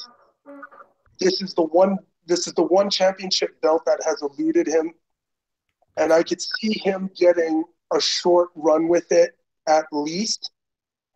But I'm also looking at the buyback value of WrestleMania. People will be more invested into paying money to see this and go to it with Randy Orton coming in with the title around his waist. Bobby Roode's he's there, but he's not all the way there yet. And I think Randy Orton already is. Mm-hmm. And I think it sets up the card better for Randy Orton to go in there with the championship title. I agree. Not only that, do I agree with you, and that was really well said, by the way. So good job. Couldn't have said it better. You know, me being probably his biggest fan in the whole world. But I understand there's a fine line between being a mark and doing things that make business sense. And I've always understood the difference as far as, you know, my favorites are concerned and all that. I'm always going to go for him and think, oh yeah, he's the man and all that kind of stuff. But at the end of the day, if it doesn't make sense, it doesn't make sense. And in this particular case, I think it does make sense. Not only do I think it makes sense, I think that with the Jinder Mahal factor, and maybe you can add some more people, I wouldn't even mind seeing a U.S. ladder, like a U.S. title ladder match or something like that. You already have the triple threat for the IC title, so I don't want to. I don't think we can. We need to see a triple threat match. We need to find a home for Jinder. He's had an awesome year. I don't care what anybody says. He's been spectacular, and he's been the most improved ever. Like, you know, maybe I don't know how you can say he's got improved in the ring. But as far as being a showman, an entertainer on all levels, just from a personal aspect, you know, his personal life and everything, love the guy. Like, man, never been so invested in him. So he's did such a great job in changing his whole life around and his career around. It's been impressive, and you need to reward him too. So I think having Orton come in to this, maybe a U.S. title ladder match would be really interesting. I don't know if you need to put it on the pre-show or what, but you're probably going to have the Andre the Giant, you know, the Battle Royal. Can you go back-to-back with those two? It seems like it's really busy pre-show, but it could be a really good way to get you to tune into the pre-show also to have those two matches. So I'm not sure, but I'd really love to see even that match open up WrestleMania. I think it would be really solid to start off the actual card with, you know, either that, or I guess maybe they're going to go with Randy Orton versus Bobby Roode, like a singles match. I don't mind that either. One way or another, I like Nate's prediction. I'm going with Randy Orton to win. Well, I like your prediction, but I'm going a different way. I'm going with Bobby Roode to retain the United States Championship and going into WrestleMania as the U.S. champion. So having the triple threat, I do think Jinder's still going to be involved, especially getting those wins over Randy Orton the past couple of weeks on SmackDown Live. I think that's going to be building up to something, of course. You won't just have that to have that. And you don't just have that also to build to Randy Orton winning the title at Fastlane. Oh, it could be the case, and I wouldn't be surprised if you guys are correct in the end, and it is Randy Orton winning the United States Championship at Fastlane. But I do think Bobby Roode, I think he is there already, not just here, but there in the eyes of WWE, and he will be entering WrestleMania as the United States Champion. Though will he be walking out as U.S. Champion? I don't know. Maybe. But either way, we'll have Bobby Roode entering WrestleMania as U.S. Champion, and maybe, just maybe, we'll have that Jinder Mahal guy leaving as U.S. Champion. But we'll certainly see, and we'll cross that bridge when we get to it, if we even have that match at all. But for Fastlane, I'm going with Bobby Roode to retain the United States Championship and head into WrestleMania as said champion. Of course. Now let's move on to another championship match. Will this lady and great superstar Charlotte Flair leave Fastlane as the SmackDown Live Women's Champion? Will Ruby Riott win the championship, or will Carmella cash in and win the championship? What say you guys? Who do you see in this match winning? Charlotte Flair, Ruby Riott, one-on-one for the SmackDown Live Women's Championship at Fastlane. Nate. Charlotte Flair. It was well built. It's just, for me, it's just blatantly obvious. The only X factor that I'm seeing is I'm more worried about the cash-in happening or not than the result of this match. Because either way, I see it being Charlotte winning.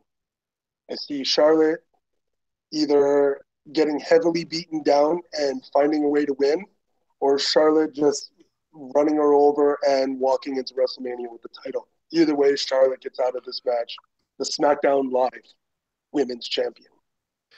Yeah. Here on the WWE Network. I love it. I don't think she's going to get steamrolled. I don't think either one is going to get steamrolled. I know that they have to make an impact with Ruby Riott because if she's not going to be in the title picture, you know, she at least has to be a threat for when they take her out of the title picture. Maybe. I don't know. It depends. But I think obviously Charlotte Flair wins this. It's a no-brainer for me. You gotta make her look really good going into WrestleMania, especially if she's going against Asuka. So, you know, it's a tough one. You know, you gotta make both of them look good, but you know, you don't want to squash Ruby either. So, man, like I'm thinking Charlotte just wins and Asuka comes out afterwards and challenges Charlotte. No cash in. I'm waiting for Mania, and I'm still going with my prediction on, you know, Carmella cashing in, not on the SmackDown one, on the Raw match once Alexa retains against Nia Jax. That's where I'm going. Woo!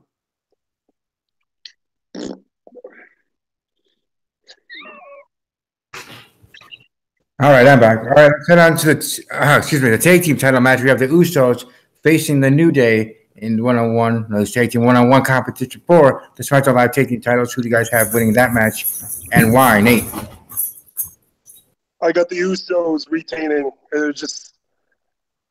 They're hotter than fire right now. Like, what can I say about these guys? It just makes sense to go to the grandest stage of them all, riding that momentum, that lightning bolt right through WrestleMania. And you know what? If they're gonna don somebody these titles, it needs to be done on that stage by that tag team. But right now, I just feel like the Usos, outside of anyone in the indie circuit game right now, are by far the hottest tag team in professional wrestling. That's just my personal opinion.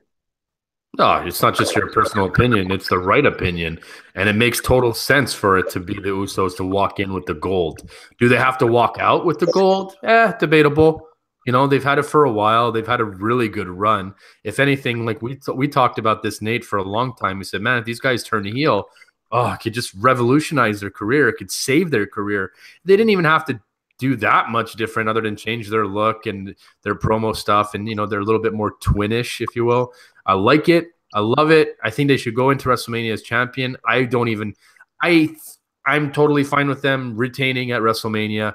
Unless like something crazy happens where like, you know, Sami Zayn and Kevin Owens like team up and go for it. Okay. And then, you know, maybe they're going to, you know, do an aftermath of like, hey, Daniel Bryan's in one corner and then Shane O'Mac's in the other corner, and then we see something that happens with that after the match. I'm open to that as well, and that's the only way. Like I know that, you know, New Day has lost a little bit of steam in the recent months. This rivalry with the tag champs is definitely going to sink a little bit more life into them going forward. But you know, it seems like Mick Mahan enjoys the New Day, and they want them to be a successful powerhouse tag team, like probably most tag team championships of all of space and time. And that's possibly what's going to happen with them. So it might happen. I really hope not. I really think that the Usos deserve to go into WrestleMania as champion. And don't forget, the New Day needs to find a way to get in on WrestleMania. So that's the tricky part. You know, are you going to have them win so it solidifies their chance at WrestleMania? Or like, you know, because if they lose this, who's to say that they get another rematch again? That's the only part where I'm a little bit screwed up here. New Day was hosts last year. They weren't actually on the card. So, man, I'm going to go with that little logic alone. Even though I don't agree with it, I think the New Day actually wins the titles and it solidifies their spot in WrestleMania. And then the Usos just have a rematch or something like that. But it has to be on the card. Because if they don't, it's criminal. It's just criminal at this point. A tag team that's worked that hard and literally saved their gimmick and gave their wrestling characters and careers CPR and brought it back to life, man, you just got to reward these guys. So whether they have the titles or not, whatever, but they better be on the card. Yeah, I agree there. For me, I have the Usos retaining the SmackDown Tag Team titles. I also have Nakamura defeating Rusev, of course, and Charlotte Flair successfully defending our SmackDown Women's Championship. But to the main event, six-pack challenge for the WWE Championship. We have AJ Styles versus John Cena versus Kevin Owens versus Sami Zayn versus Baron Corbin against Dolph Ziggler. Who do you guys have in winning this match, and why? We'll start with Nate. AJ Styles. I think they've done a great job building the Nakamura AJ Styles match for WrestleMania. I think it's the match that a lot of people want to see. I think it's the one that they finally decided that they want to invest in. I'm looking at the way that this card can go. If anything, you could always put, even though we're hearing rumblings of Rey Mysterio versus John Cena in the coming weeks and that possibly happening, there's rumors that there's an injury there. If anything, if you need a filler there, I would love to see Dolph Ziggler versus John Cena at WrestleMania. I think there's a storyline there that they could easily put together between the two of them. One of them talks about all his accolades. The other one talks about being ripped off of his accolades. So then they sort of do like a skirmish together. But overall, I see it being a very entertaining match, but I see AJ Styles once again, just like the last 3 months, overcoming the odds and the obstacles and coming out WWE champion. He needs to. He really does. And, you know, the New Japan match that he had with Nakamura, you know, you never really got any sort of comeback for that. So at the end of the day, I hope they throw that in the promo package too. I hope they kind of go back in time and show like some footage from, you know, beyond WWE. That'd be sick. So if they can do that, that would be amazing. All things aside, AJ Styles definitely retains here and looks strong in doing so. I want to see what's happening with John Cena. I'd like to see if I can get into this whole Rey Mysterio and John Cena if it is going to go that way.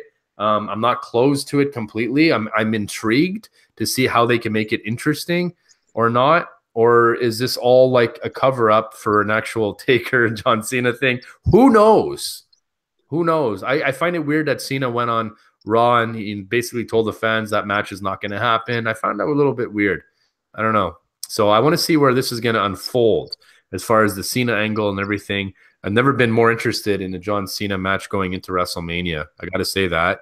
And, you know, the more that his career keeps going and, you know, seeing some L's that he's been taking, it's like, oh my God, is this the direction we're going with this guy? Because, oof, you know, like it's just one of those things where it's like, I don't know, man. You know, when he's not around, it's different. That's all I'm going to say. I kind of miss him when he's not around.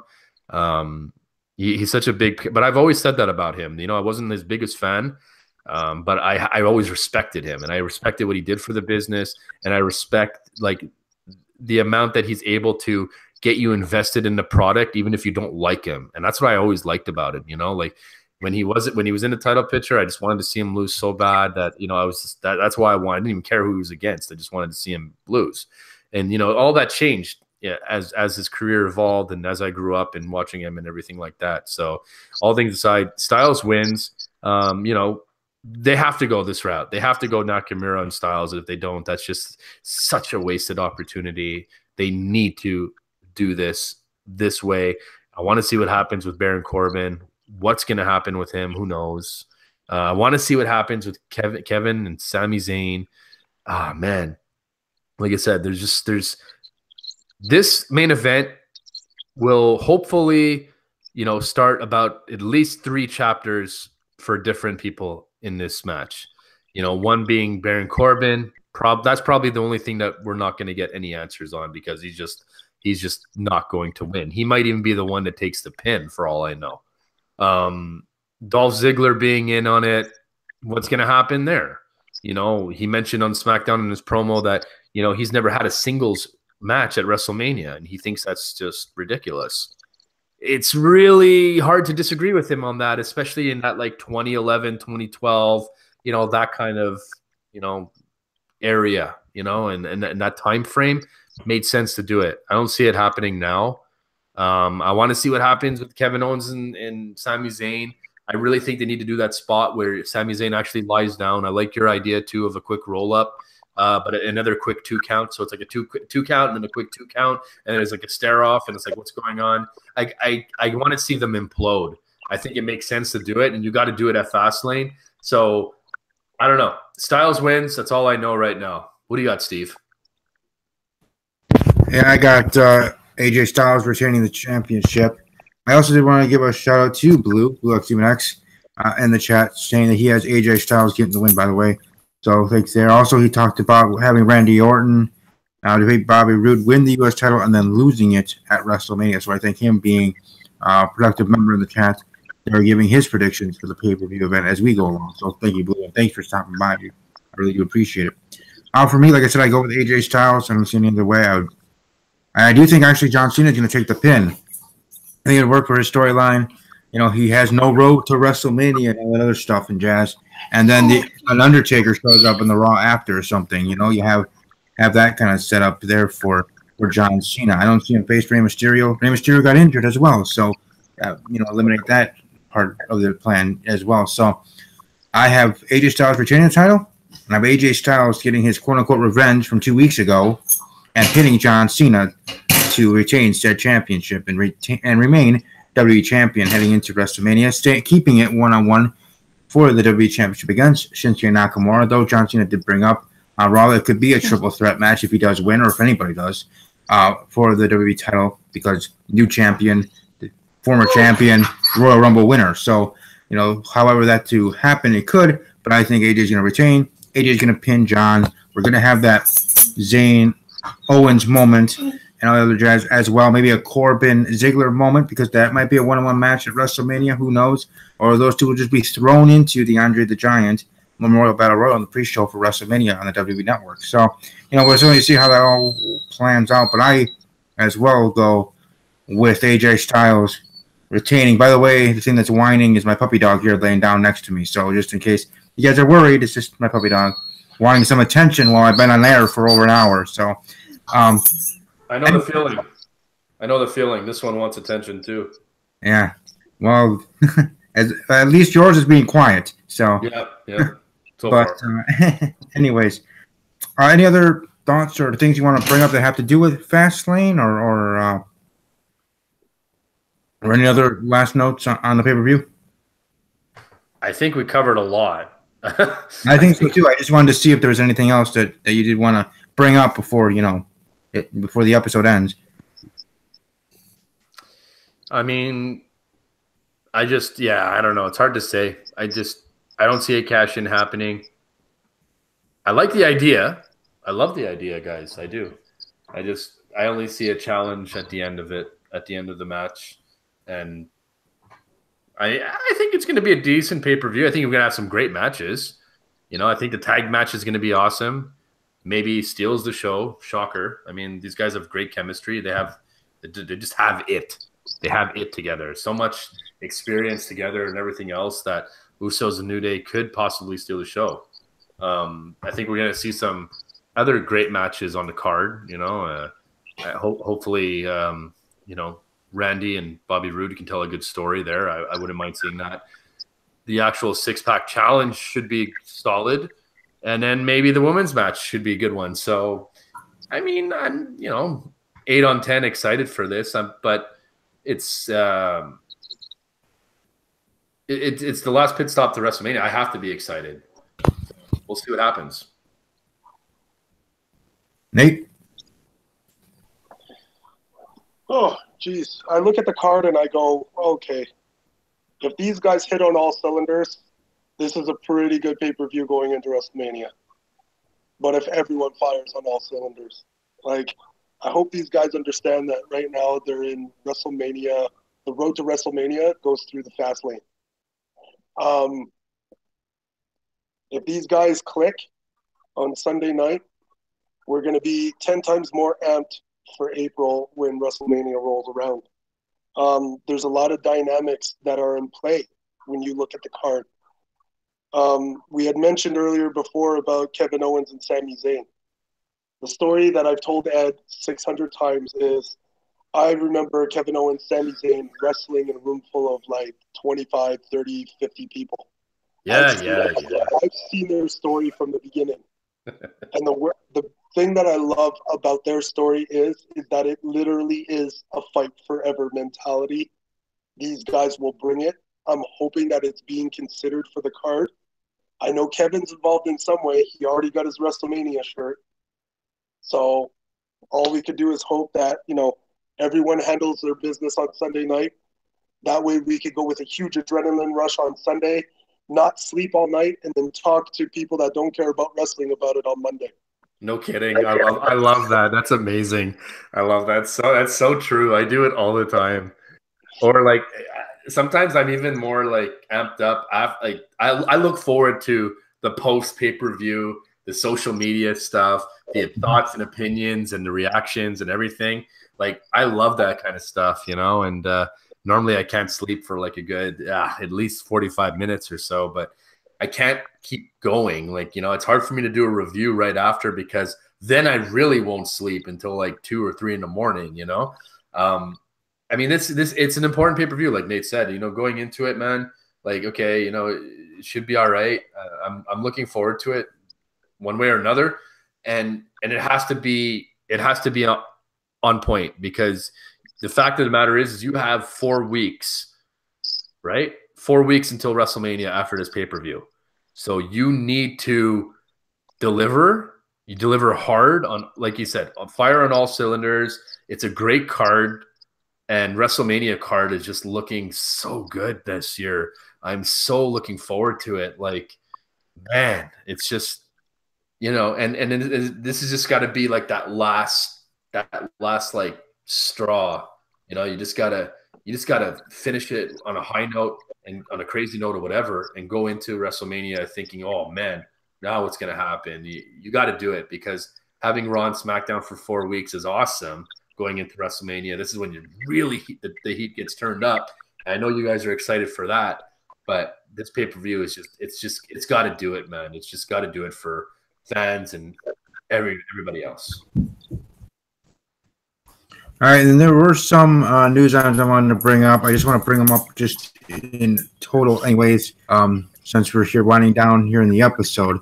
But one of them being with the coach, Jonathan Coachman, with allegations. When he was ESPN, so allegations against him.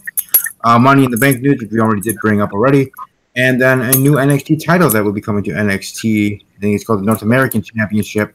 That will be coming to NXT, kind of like an IC mid-carder belt for the NXT brand moving forward. So I guess those 2 news items I want to get you guys' thoughts on the coach and new NXT Championship that will be heading for the brand moving forward. From there. So what do you guys think on both, if you have seen the news on either of them? Nate? Jonathan Coachman will be probably kept off television pending an investigation.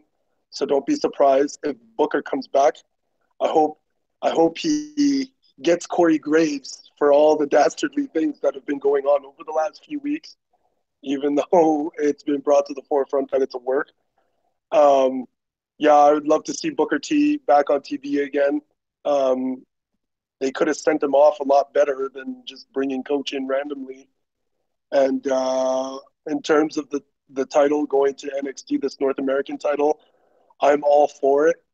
Problem is, my only issue with it is that I hope it doesn't become the North American UK title where it's defended once every 3.5, 4 months or every NXT takeover like this is a title that needs to be treated like the WCW television title.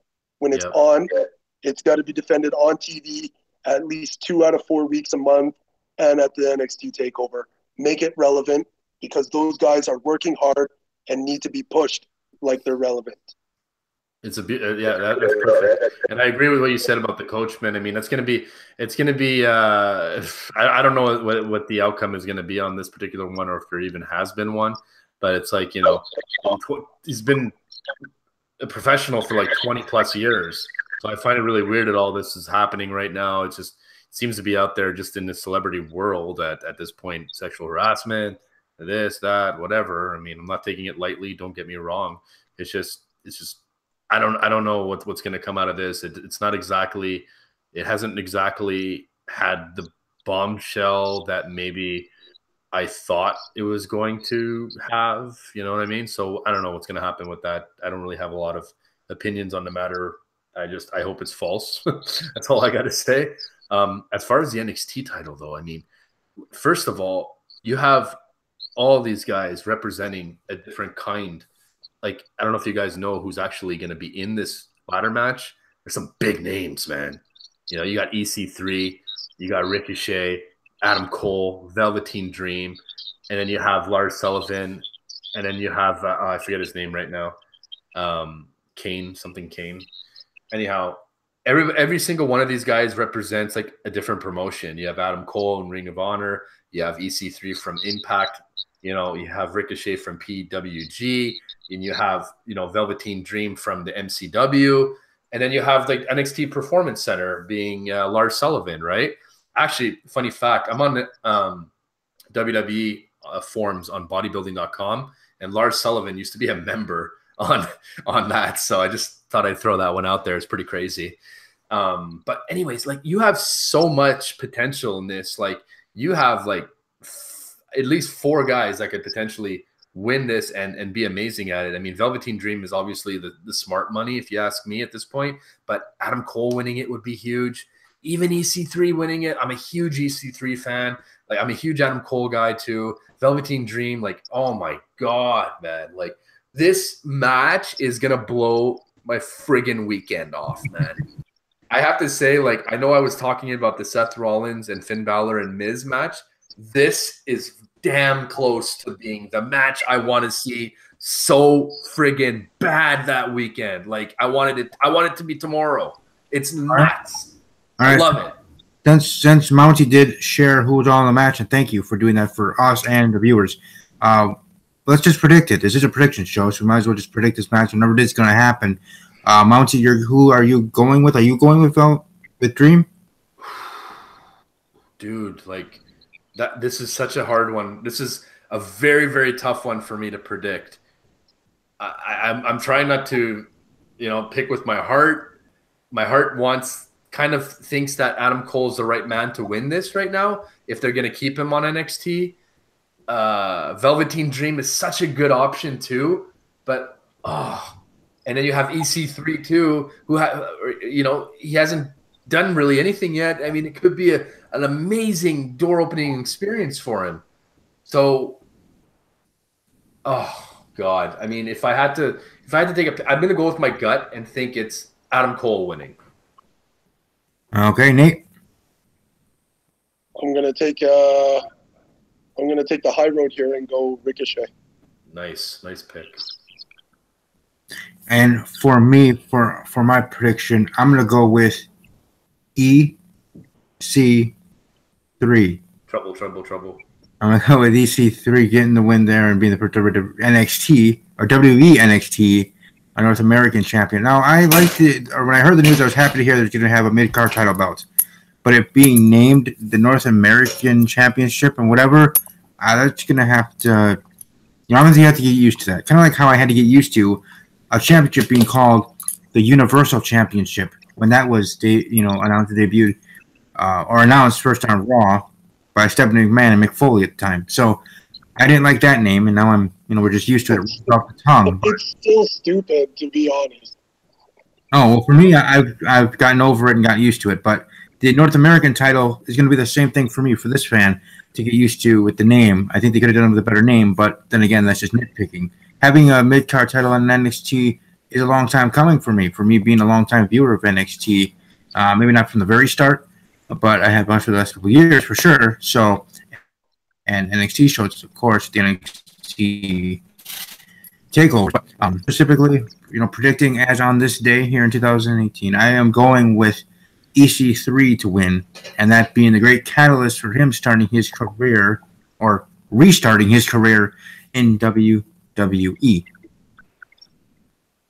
It's a great pick. Honestly, I don't even mind the North America. I don't even mind the North America title. I think it's easier to get used to than the Universal one. The Universal one, I'm with you, Steve. Took me some time, man, to get used to that one too. It was just a little bit. It was a little bit too out there for me. It was like the same thing as when they first started calling us the WWE Universe. I was like, okay, like what is this? But yeah, no, I don't mind the title name. I think obviously they have to really pick a solid, somebody that's really gonna represent this title well. It just all depends what they're gonna do with these guys, man. I mean, I think Velveteen Dream should stay in NXT for a while.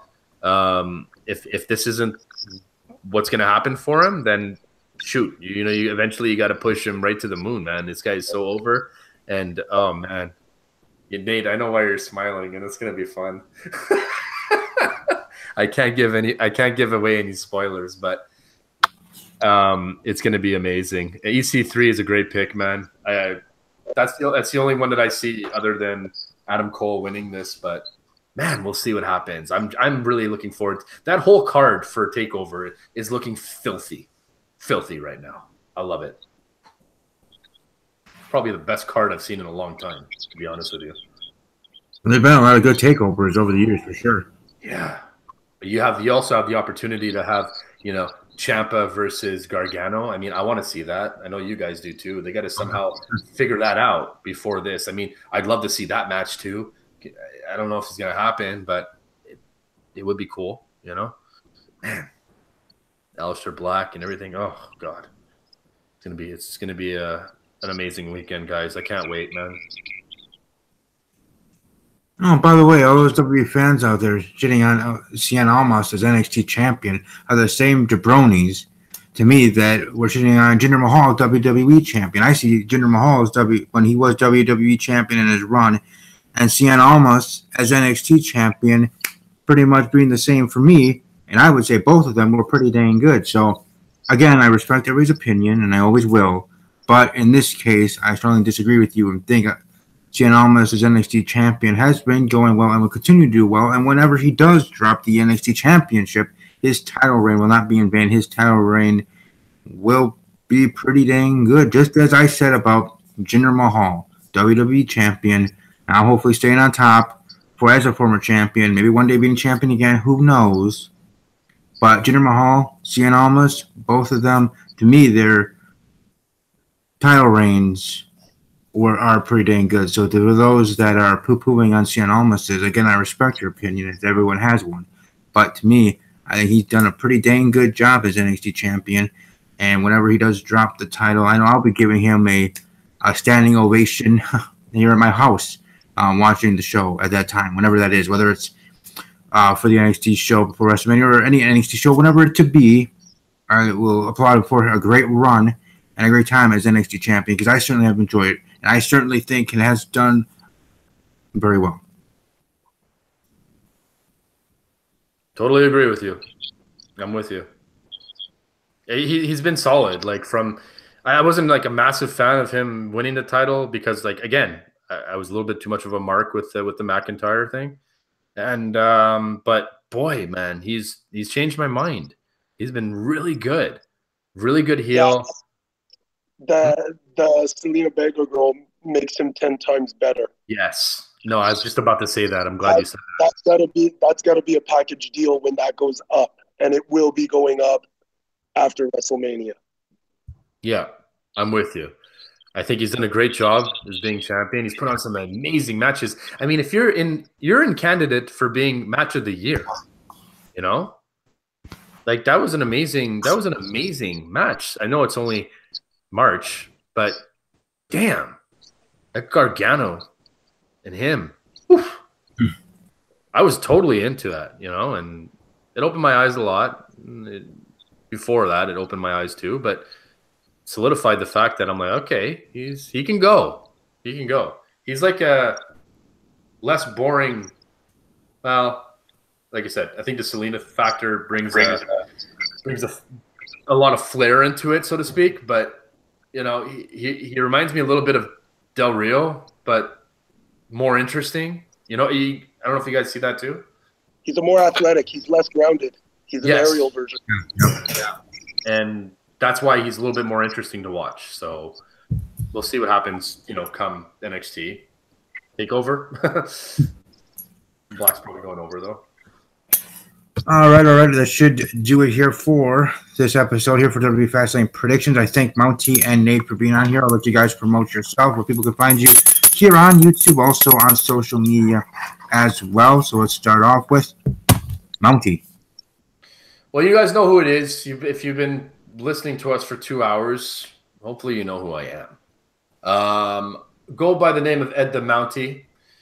Mountie's Corner is where you can find me on YouTube, where I'm the most active. Have been picking up my Twitter as a lot, actually. My followers went up like crazy. I think I'm up to 300 now. Thank you, Carmela. That helped me a lot. Got me some more subscribers on the tube. My video got up to 1K in like a record of 3 days, and I was super grateful for that. So I love the direction. Thank you. Thank you, Steve. I appreciate that. And you guys can follow me on Twitter at Mountie's Corner. You can also catch me on YouTube, Mountie's Corner. You can't miss me. All kinds of random skits, parodies, podcast with Nate, Steve, all kinds of guys. We're going to be doing a lot more of that, in the coming future. I do Q&As with fans. I do giveaways. I do Would You Rathers. I do, Guess That Theme. There's all kinds of interesting dynamic in my channel. It's not just one-dimensional, where I actually branch off and do a whole bunch of different things, and I'm very open to any ideas that my audience has. And I love interacting with my audience. I love it when they give me ideas and, say, hey, I want you to do this and that sort of thing. So I'd like to say thank you to Steve for having me on the Wrestling Ramble. It's always a pleasure, my friend. You can also catch me on Facebook, Mountie's Corner. You can like that page as well. I update it as far as, I do my new videos and things of that nature. Always down for a good wrestling discussion, boys. It's been an absolute pleasure being here. Nate, being my old partner and, current partner, if you will. We got some good stuff coming for you guys. And, this journey has been awesome. And thanks again, Steve, for having me a part of your show. I want to give you a suggestion here. We're still live on air. For a video for your channel, the whole, fuck, marry, kill things. You could have, one of those videos and have your subscribers and new followers as well on Twitter send you some suggestions to have a video. I know OTS Central, I think, once did this for a video on his channel, but just, I don't know, throwing something out there, see if it sticks to the wall. But anyways, moving on to Nate, let people know where they can find you on social media and otherwise. Boom! Twitter, at NateDog316. My show's 5-minute promo, where I try to give you all the lowdown as quick as I can, 5 minutes or less, because you got other stuff to do besides listen to me bitch about professional wrestling. Oh yeah, at NateDog316. Sign up. Trust me, I'll add you as a friend. There you go. And welcome to follow me on Twitter at WWE_podcast. You're also welcome to follow me on Twitter on my 4 other Twitter handles, and if you want, you don't have to. At Army_Strong, at Talking_Package for my NFL podcast, at Cartoons_Reviews, where I do animated TV show reviews, Star vs. the Forces of Evil, along with My Little Pony Friendship is Magic as well, that I talk about over there on that YouTube channel. So, yeah, I'm a busy dude. I have 5 Twitter handles, 2 YouTube channels. I'm always doing something every day beyond my job and working. But I think all that watched live, those that we watched in archive as well, I enjoyed having Mountie and Nate on the show. That's why, and there was a reason why I had Carmelo's theme opening the show, because of Mountie's video that went viral. Congratulations to him there. Also, I want to let people know, check out on Mountie's channel, on his channel, and that specific video of his, I don't know if he has it uploaded, but his promo video for Kip Clips. Kip Clips at some point this week will be Dolph Ziggler's promo. Nate was the one that noticed that. He says Dolph Ziggler totally stole your gimmick and your promo, the black and white NWO style. It was crazy, man. I couldn't believe it. The only thing is I had more camera cuts and different angles. Step it up, Dolph. You're better than that. And then also here at this channel, while you're still here over at Sports Art Network, check out my video, my promo as well. Like I said, sometime this week, maybe even tomorrow at some point, he'll upload his response. Go over there, watch that. Kip Clips, KIPCLIPS. Check out that video, find out how the voting works. So if you're a fan of Mountie's, vote for Mountie. If you're a fan of mine, vote for me. And otherwise, for all the other please 93 or 83, I think there is total entries. So we'll see if he has a top 10, and you go from there. And if I make the cut, and Mountie, along with Blue X Demon X, who's in the chat too, he has a video, so check him out, Blue X Demon X. His was good too. And also, I think your boy Mountie, Broken Empire, is on there too. Broken Empire X3, man, there's quite a few of them. With them, yeah. I know a couple of them actually did do a video after seeing my tweet promoting it on in our thread there on Twitter. So maybe that's a couple of the 20. Like I said, 20 people after he did that video saying that it extended through the weekend that did do the promo challenge. So definitely check ours out. Check out Broken Empires and X3's and Blue X Demon X's as well. All those promo videos. Vote for whoever you feel personally is the best. You don't have to vote for mine because I said so. If you feel that is, then that is up to you and your own accord. But again, follow me on Twitter at WW_podcast. I always like to be interactive. Comment in the comment section below any of my videos. I usually try to reply as soon as possible. So I am definitely very engaging with my audience as much as Mountie is and others. We are that type of YouTubers. You know, if you're going to take time out of your day to watch us on YouTube, we're going to dang sure make sure we can make time when we do have it to respond to you in kind. So that's certainly how we roll. Again, thanks for all watching live archive. Have a great rest of your evening. Enjoy your day tomorrow, wherever you are, whether you're in sunny Florida or you're here in cold Wisconsin. You're at the doggy. Hey, Bella. Hey, come here. There you go. That's pretty much all I have. Enjoy the rest of your evening. Tomorrow, I will be back here on the channel. I have my Life in Pieces review for the TV show on CBS and my Riverdale reviews and theories for the Riverdale TV show on the CW, airing that their episode Wednesday night, last night, there accordingly. So I'll have those two reviews. Then on Sunday will be a very, very busy Sunday evening for me. I'll be doing a live reaction to the Women's Championship match and to the Men's Championship match accordingly, along with my short reviews usually for the WWE pay-per-view event on this channel after the pay-per-view does conclude on the WWE Network. And with that, I do say, as always, take care. Rip 'em.